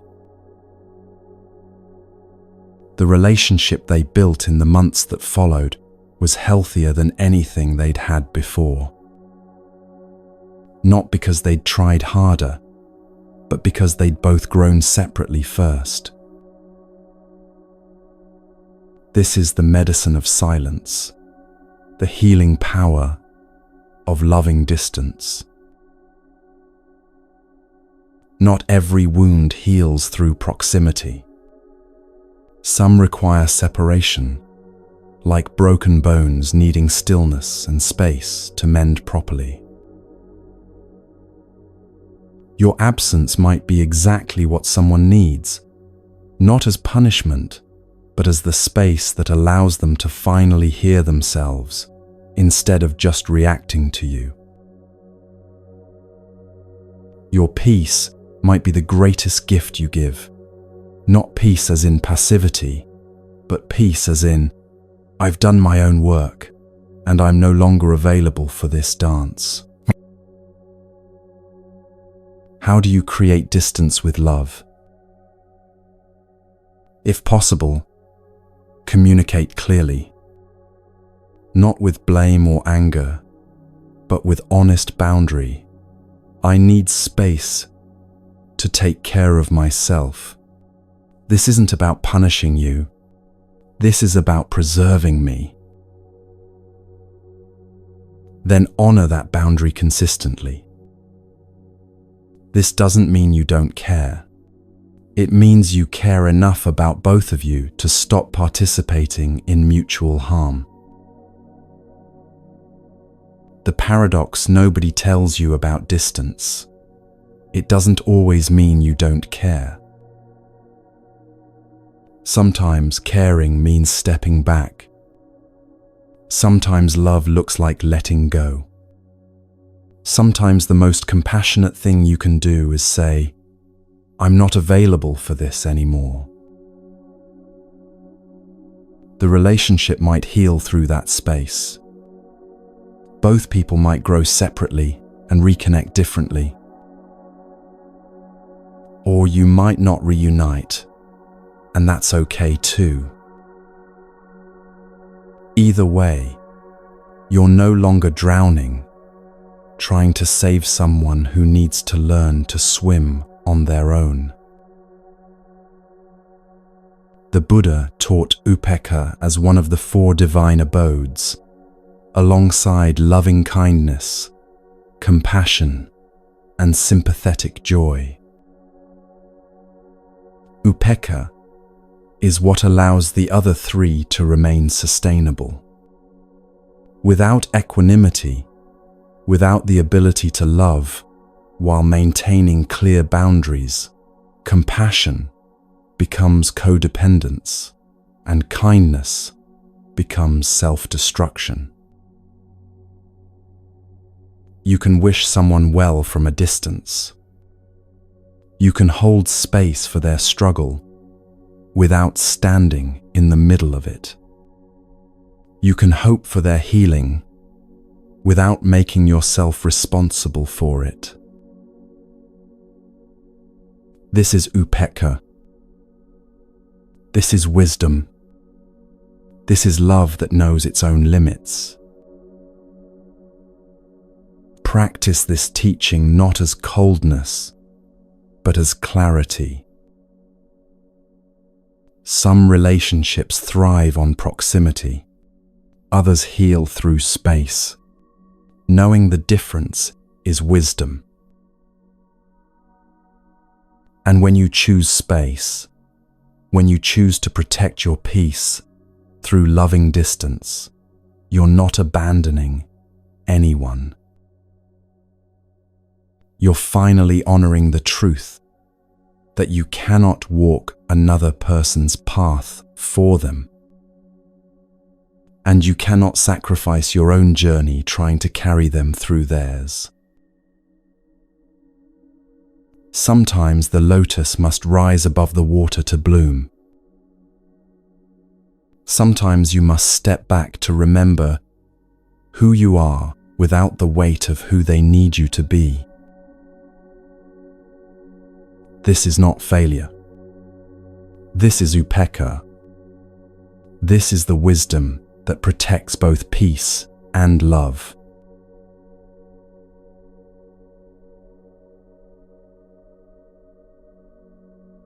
Chaos surrounds you.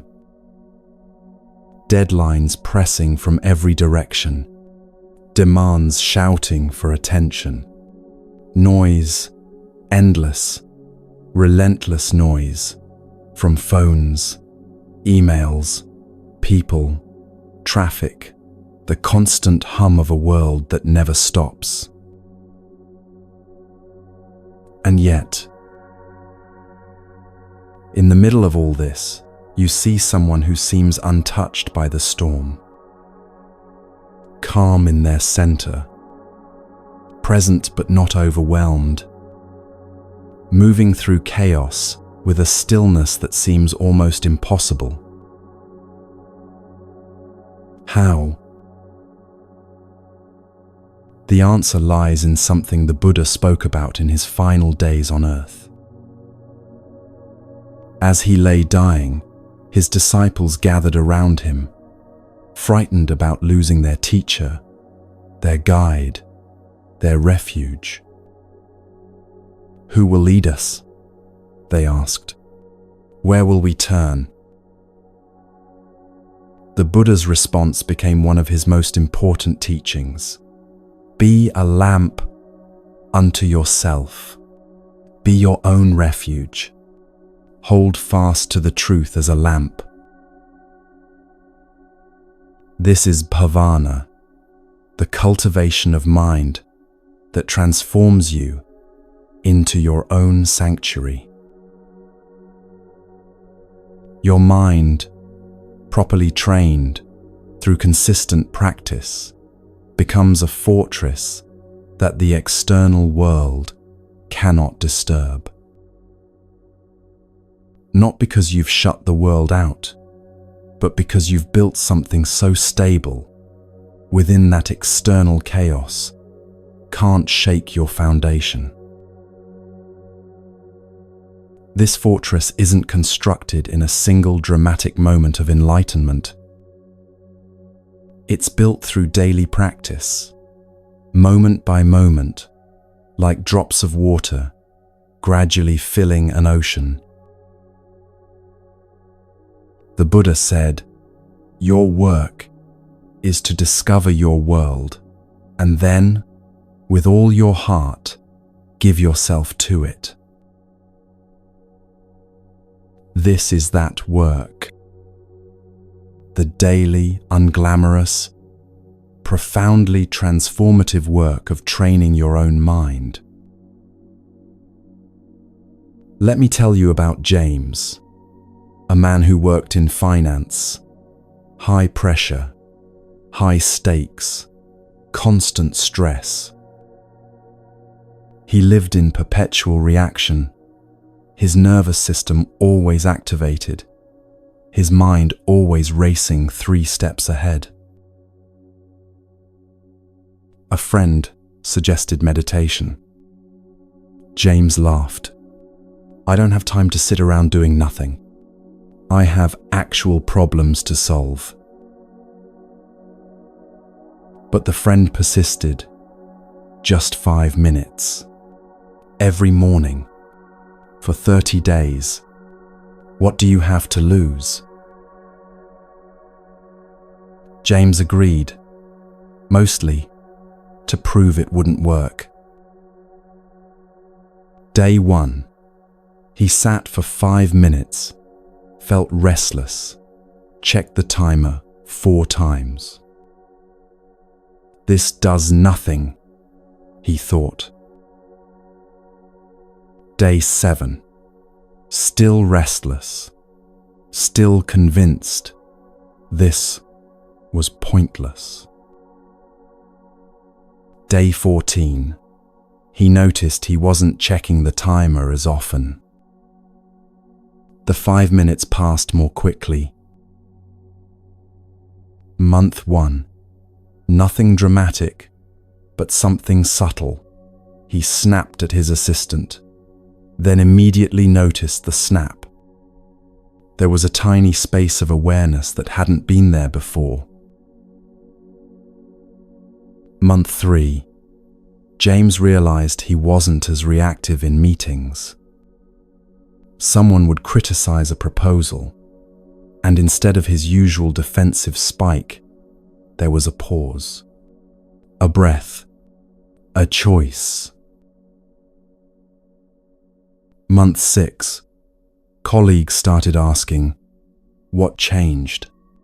You seem different, calmer." James didn't know how to explain it. Nothing had changed externally, Same job, same pressures, same demanding clients. But internally, everything had shifted. Year 1. James had what he called his superpower.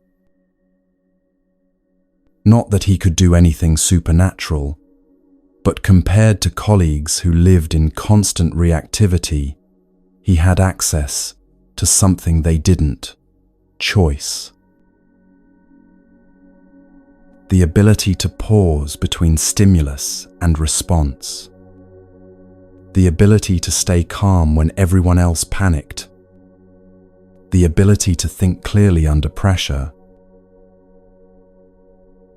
His career accelerated not because he worked harder, but because he worked from a completely different mental state. This is bhavana, mental cultivation through simple daily practice. Morning meditation, just 5 to 10 minutes. Before you check your phone, before you let the world's demands flood in. Anapanasati, breath awareness, or metta practice. Mindfulness bells throughout the day, a gentle reminder every few hours. 3 conscious breaths. Return to presence. Evening reflection before sleep. Review your day without judgment. What caused suffering today? What brought peace? Learn from your own experience. These practices seem almost too simple to matter. But here's what nobody tells you. They compound.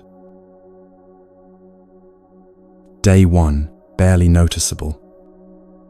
Week 1, small shifts. Month 1, undeniable change. Year 1, you're a different person. The Dhammapada says, drop by drop is the water pot filled. Likewise, the wise person, gathering it little by little, fills themselves with good. The person who meditates daily and the person who doesn't are living in different mental landscapes. One reactive, constantly pulled by external events. One responsive, anchored in internal stability. Let's practice together right now. Close your eyes if you can. Bring your attention to your breath. Don't change it, just notice it. Feel the cool air as you breathe in. Feel the warm air as you breathe out.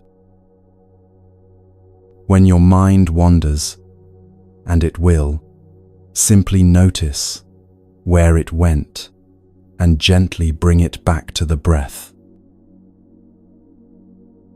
No judgment, no frustration, just patient return, again and again. This is the practice. Simple, not easy, but transformative. Do this for 1 minute right now.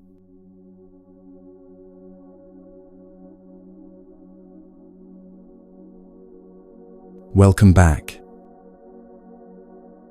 In that 1 minute, you practiced being your own refuge. This is your inner sanctuary. Not a place you visit occasionally, but a practice you cultivate daily until it becomes who you are. Start today. 5 minutes. That's all. This is bhavana. This is the practice that makes you unshakable.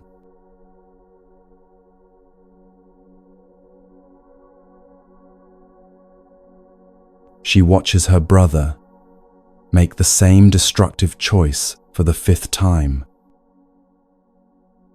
Quitting another job without a plan, moving in with another toxic partner, spending money he doesn't have on things that won't last. Every fiber of her being wants to intervene, to lecture, to fix, to save him from himself. But she's learned something that's changing everything. The Buddha taught 4 sublime states, 4 ways of relating to all beings that free you from suffering while keeping your heart open. We've explored metta, the cultivation of loving kindness. We've touched on upekkha, equanimity that loves without clinging. Now we come to mudita, a teaching so misunderstood that most people have never heard its true application. Mudita is usually translated as sympathetic joy, the ability to feel genuine happiness at others' success and good fortune. But the deeper teaching is this: mudita is finding peace with others' journeys, even when those journeys look nothing like the path you'd choose for them. Even when they're walking straight toward pain you can see coming. This isn't about celebrating their self-destruction. It's about releasing your stranglehold on how their life should unfold. There's a profound difference between giving up on someone and releasing them to their own path. Giving up says, I don't care anymore. You're on your own. I'm done. Mudita says, I care deeply and I honor that this is your journey to walk, not mine to control, direct, or prevent. I trust that even your mistakes are part of your learning. The woman watching her brother learned this through years of painful intervention. She'd rescued him from consequences countless times, paid his rent when he couldn't, let him move in when relationships failed, given advice that went unheeded, stayed up nights worrying about choices she couldn't change. Her therapist asked her one day, what if his path requires these struggles? What if preventing his consequences is actually preventing his growth? She wanted to argue. She wanted to say that love means protection, that family means never letting each other fall. But somewhere deep inside, she knew the truth. Her brother would keep making these choices until the lessons landed. And her suffering alongside him wasn't helping either of them. She started practicing mudita, not as celebration of his choices, but as releasing her grip on controlling his path. When he called with news of quitting his job, instead of panic and lectures, she took a breath and said, I hear you're making a big change. I trust you're doing what feels right for you. Inside, she was terrified, but she didn't make her terror his burden to carry. When he moved in with someone she could see was all wrong for him, Instead of warnings and predictions, she said, "I hope you find what you're looking for." And then, this was the hard part. She let go of the outcome. She stopped checking in constantly, stopped offering unsolicited advice, stopped running scenarios of disaster in her mind at 3 a.m. She practiced mudita. May you learn what you need to learn from this experience. May your path unfold as it needs to unfold. May you find your own wisdom through your own journey. 6 months later, her brother called. The job he quit without a plan, he'd started freelancing and discovered work he actually loved. The toxic partner, he'd left after 3 months, having finally seen patterns he'd been blind to before. "I know you thought I was making mistakes," he said, "but I needed to make them, and thank you for not trying to stop me." This is mudita, in practice with difficult people, releasing them to learn what only their own experience can teach them. The Buddha taught this not as cold indifference, but as wise compassion. You can care about someone without needing to control their journey. You can love someone while honoring their right to make choices you wouldn't make.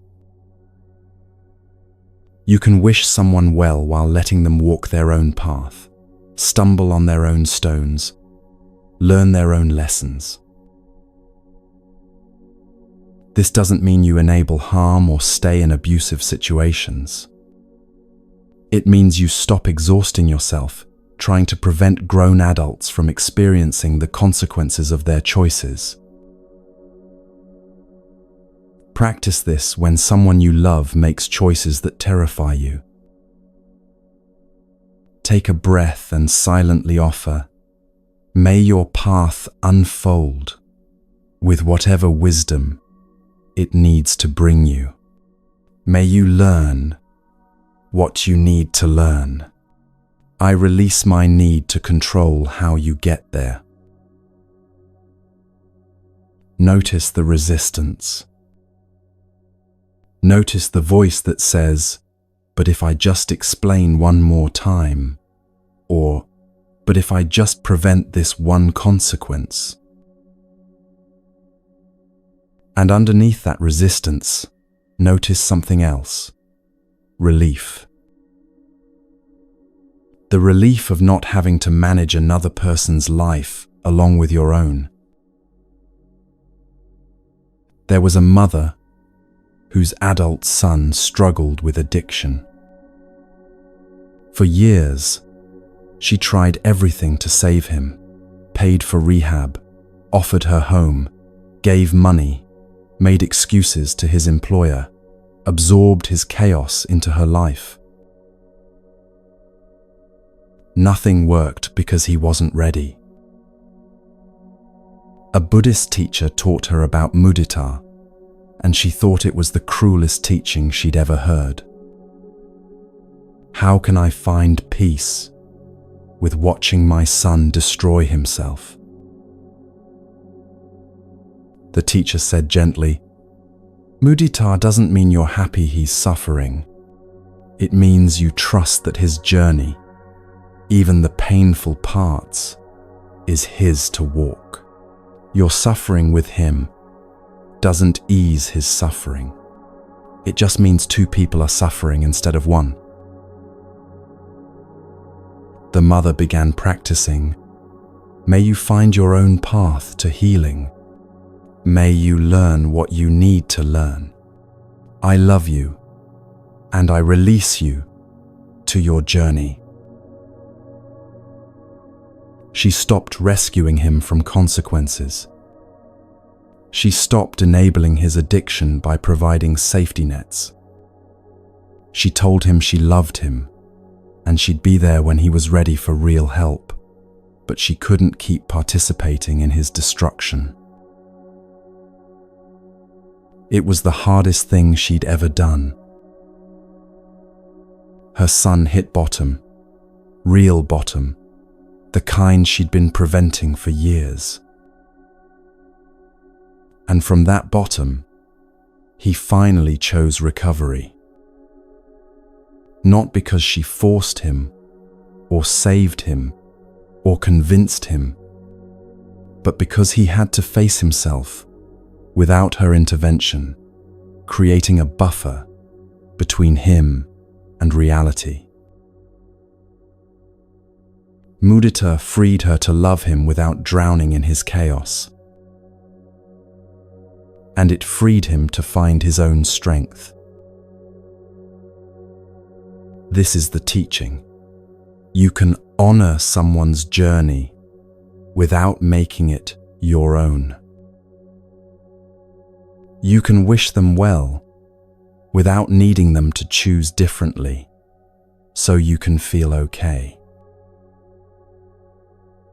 Mudita says, "Your path is yours.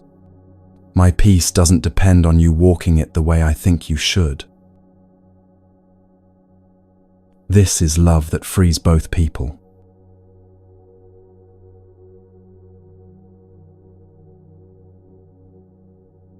The text message lands like a grenade. Your body knows before your mind catches up. Chest tightens. Breath becomes shallow. Thoughts start spinning into defensive spirals. This is the moment when most people lose themselves. But the Buddha offered something powerful for exactly this moment. A teaching he called Satipatthana, the 4 foundations of mindfulness. Not as abstract philosophy, but as anchors you can grab when someone's trying to pull you into their storm. These 4 foundations are your refuge when toxic people destabilize you. The first foundation is mindfulness of body, Kayanupassana. When someone attacks you verbally, criticizes you harshly, tries to manipulate you emotionally, your body responds first. Most people ignore these signals and go straight into their head, trying to formulate the perfect response while their nervous system is screaming. The Buddha taught, notice the body first. Right now, as you remember the last time someone disturbed your peace, notice what's happening in your body. Where do you feel tension? Your jaw? Your shoulders? Your stomach? Is your breath shallow or deep? Fast or slow? Are your hands clenched? Is your posture collapsed or rigid? This isn't self-indulgent navel-gazing. This is the first foundation that keeps you grounded when someone's trying to knock you off balance. When you notice your body's response to a toxic person, you've created space between their action and your reaction. A woman named Claire worked with someone who constantly undermined her in meetings. Subtle digs, dismissive comments, questions designed to make her look incompetent. For months, Claire tried to combat it intellectually. She prepared better. She rehearsed responses. She gathered more data to defend herself. None of it worked because she was operating from a dysregulated nervous system. By the time she tried to respond, she was already halfway to panic. Then she learned about Satipatthana. The next time her colleague made a cutting remark in a meeting, Claire did something different. Instead of immediately trying to respond, she brought attention to her body. She felt her chest tighten. She noticed her breath getting shallow. She observed her hands gripping the table. Just noticing, without trying to change anything yet. And in that noticing, something shifted. The panic couldn't fully take hold because she was watching it happen rather than becoming it. She took one deliberate breath, long inhale, longer exhale, and felt her system start to settle. Only then did she respond, and her words came from calm rather than defense. This is the power of the first foundation. It interrupts the automatic escalation from trigger to reaction. The second foundation is mindfulness of feelings, Vedananu-passana. Not emotions like anger or fear, but the underlying pleasant, unpleasant, or neutral tone of each moment. When a toxic person says something hurtful, notice, this feels unpleasant. Not they're terrible, or I'm hurt, or I need to defend myself. Just unpleasant feeling has arisen. This simple recognition prevents you from building a whole story on top of the feeling. The Buddha taught that suffering comes not from unpleasant feelings themselves, but from our reaction to them, the craving for them to stop, the aversion pushing them away. When you simply note unpleasant without adding layers of narrative, the feeling has less power. The third foundation is mindfulness of mind, Cittanupassana. Observing your mental state without getting swept into it. When someone provokes you, can you notice, this is a mind filled with anger rather than I am angry. The difference is subtle, but transformative. One identifies with the anger, you become it. The other observes the anger as a passing state, you witness it. A man named Robert had a family member who could trigger him into rage within minutes. Every holiday gathering, every phone call, the same patterns. Robert started practicing the third foundation. When his relative said something inflammatory, instead of immediately defending or attacking, Robert silently noted, anger is present in the mind. Not, I'm furious, just anger is here. This small shift changed everything. The anger still arose. The Buddha never promised you'd stop feeling difficult emotions. But Robert wasn't possessed by it anymore. He could feel anger present while remaining stable enough to choose his response. The fourth foundation is mindfulness of mental objects, Dhammanupassana. Observing thoughts, beliefs, and patterns without getting tangled in them. When a toxic person activates your old wounds, can you see the thought, "I'm not good enough," arise without believing its truth? Can you notice, "This is the pattern where I try to prove my worth without acting it out"? These four foundations work together as a complete system of staying anchored when others try to destabilize you. Body. Notice the physical response. Feelings. Recognize pleasant, unpleasant, neutral. Mind. Observe your mental state. Mental objects. See thoughts and patterns without becoming them.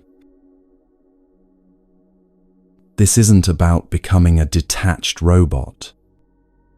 It's about staying conscious when everything in you wants to react unconsciously. Practice this the next time someone disturbs your peace. Notice your body first. Where's the tension? Notice the feeling tone. Pleasant, unpleasant, neutral. Notice your mind state. Calm, agitated, confused. Notice the thoughts. What stories are forming? Just notice, without trying to change or fix. The noticing itself creates the space you need. The Buddha taught Satipatthana as the direct path to liberation. And part of that liberation is freedom from being controlled by others' toxicity. When you're anchored in these four foundations, people can't pull you into their chaos. Not because you're blocking them, but because you're rooted in awareness they can't shake. This is your unshakable ground.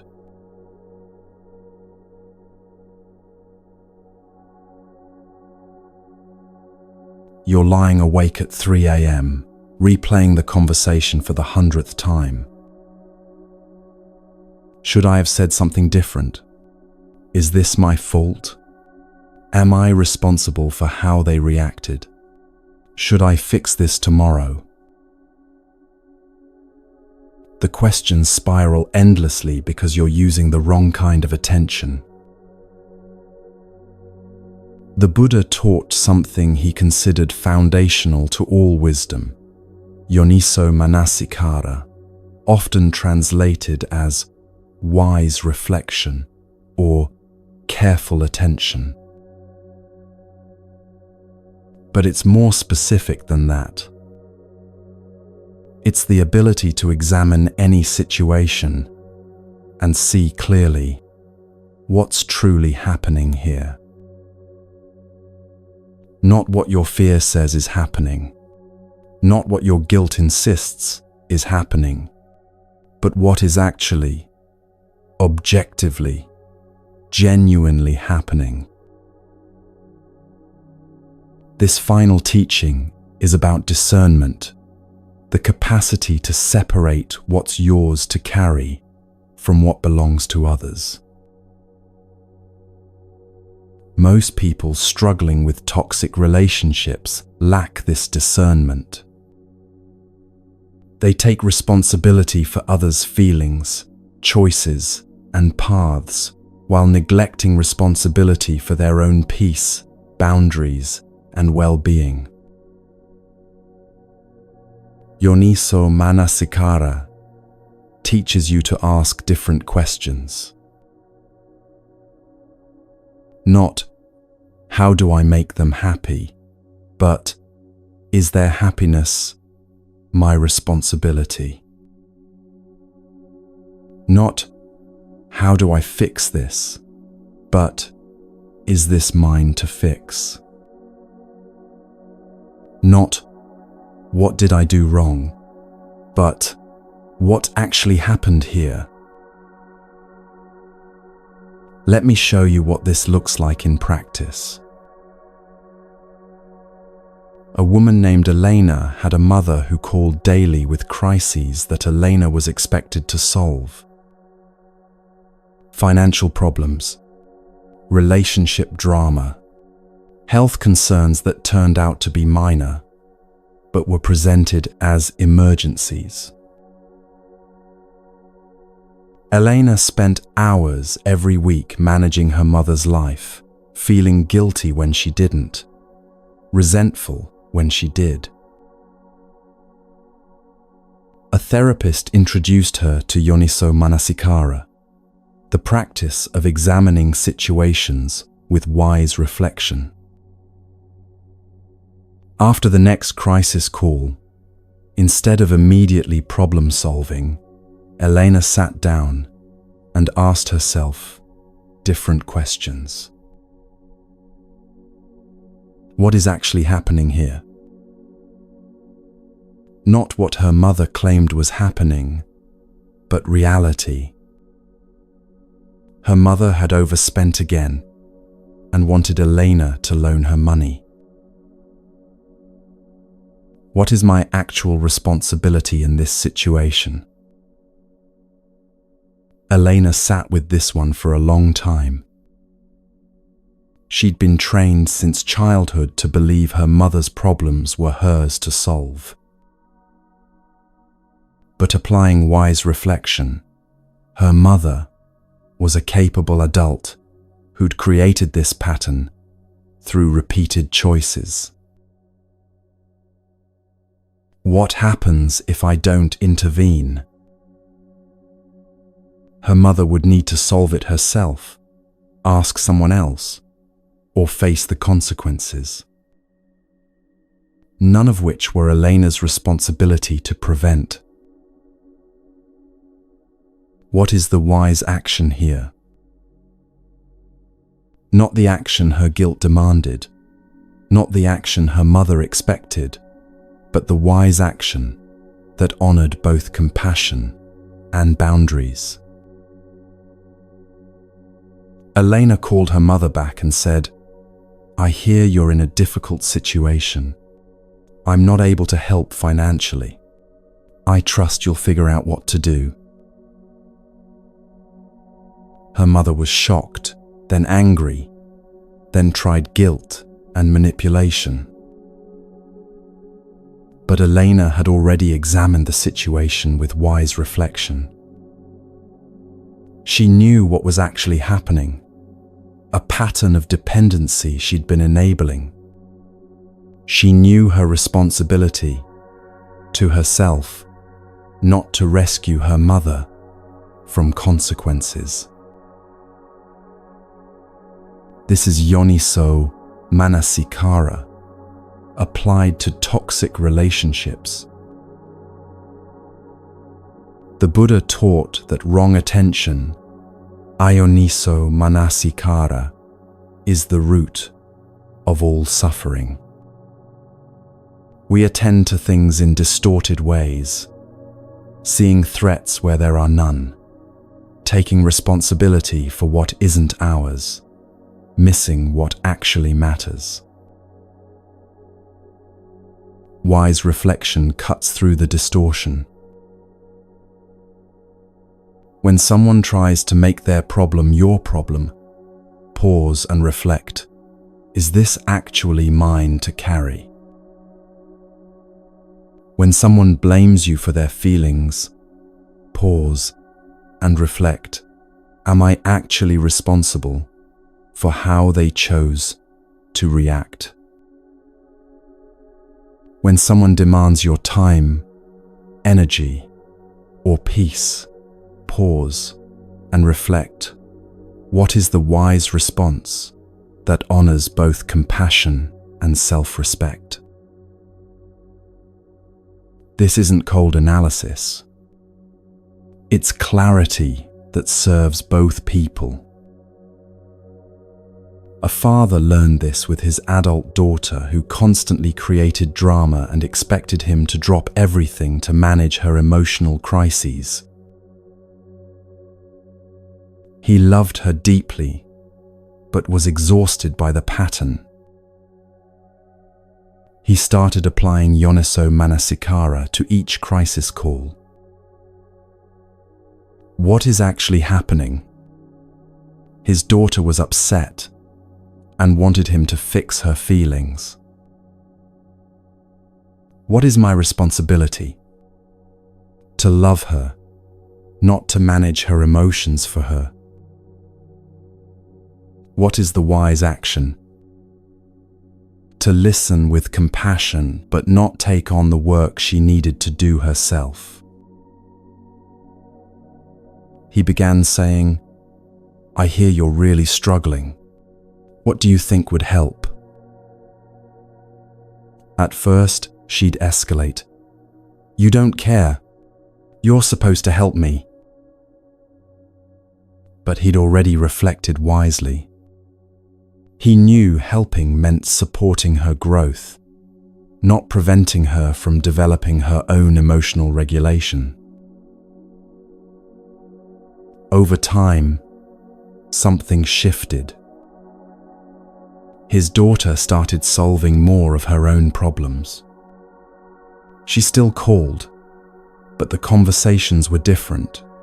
She was processing, not demanding rescue. The relationship deepened because it was no longer based on her emotional dependence and his exhaustion. This is the final teaching, the wisdom to discern what's yours and what isn't. The Buddha said that Yoniso Manasikara is the foundation for all other practices. Without it, you're building on sand. With it, everything else becomes possible. Practice this today. When someone's behavior disturbs your peace, sit down and reflect with careful attention.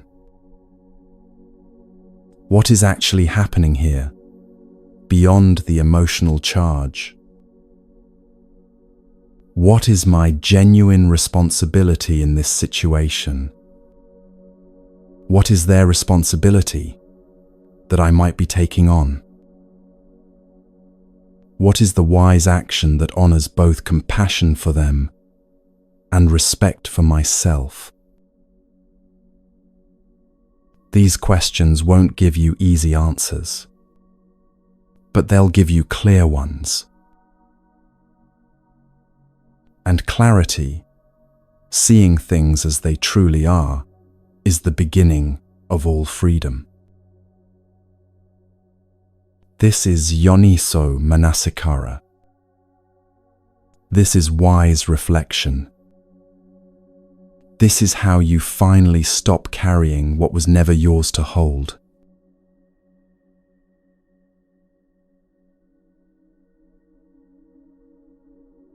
We've walked together through 12 ancient teachings.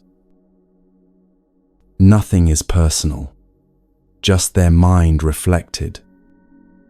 Loving kindness protects through inner cultivation. Mindfulness of breathing creates space between stimulus and response. Right action includes boundaries as compassion. Clear seeing reveals others mirror their own suffering. Noble silence means your peace needs no defense. Right effort teaches you to choose battles wisely. Equanimity shows that distance can be medicine. Mental cultivation builds your daily sanctuary. Sympathetic joy frees you to honor others' paths. The 4 foundations of mindfulness anchor you when others destabilize you. Wise reflection discerns what's yours to carry. These aren't ideas to collect. They're tools to use, starting today. The Buddha said, "The mind is everything. What you think you become." Let's sit together one last time. Close your eyes. Hand on your heart. May I dwell in peace. May I be free from suffering. May I respond with wisdom, not reaction. May I protect my peace without guilt. May I love without losing myself. May all beings find peace.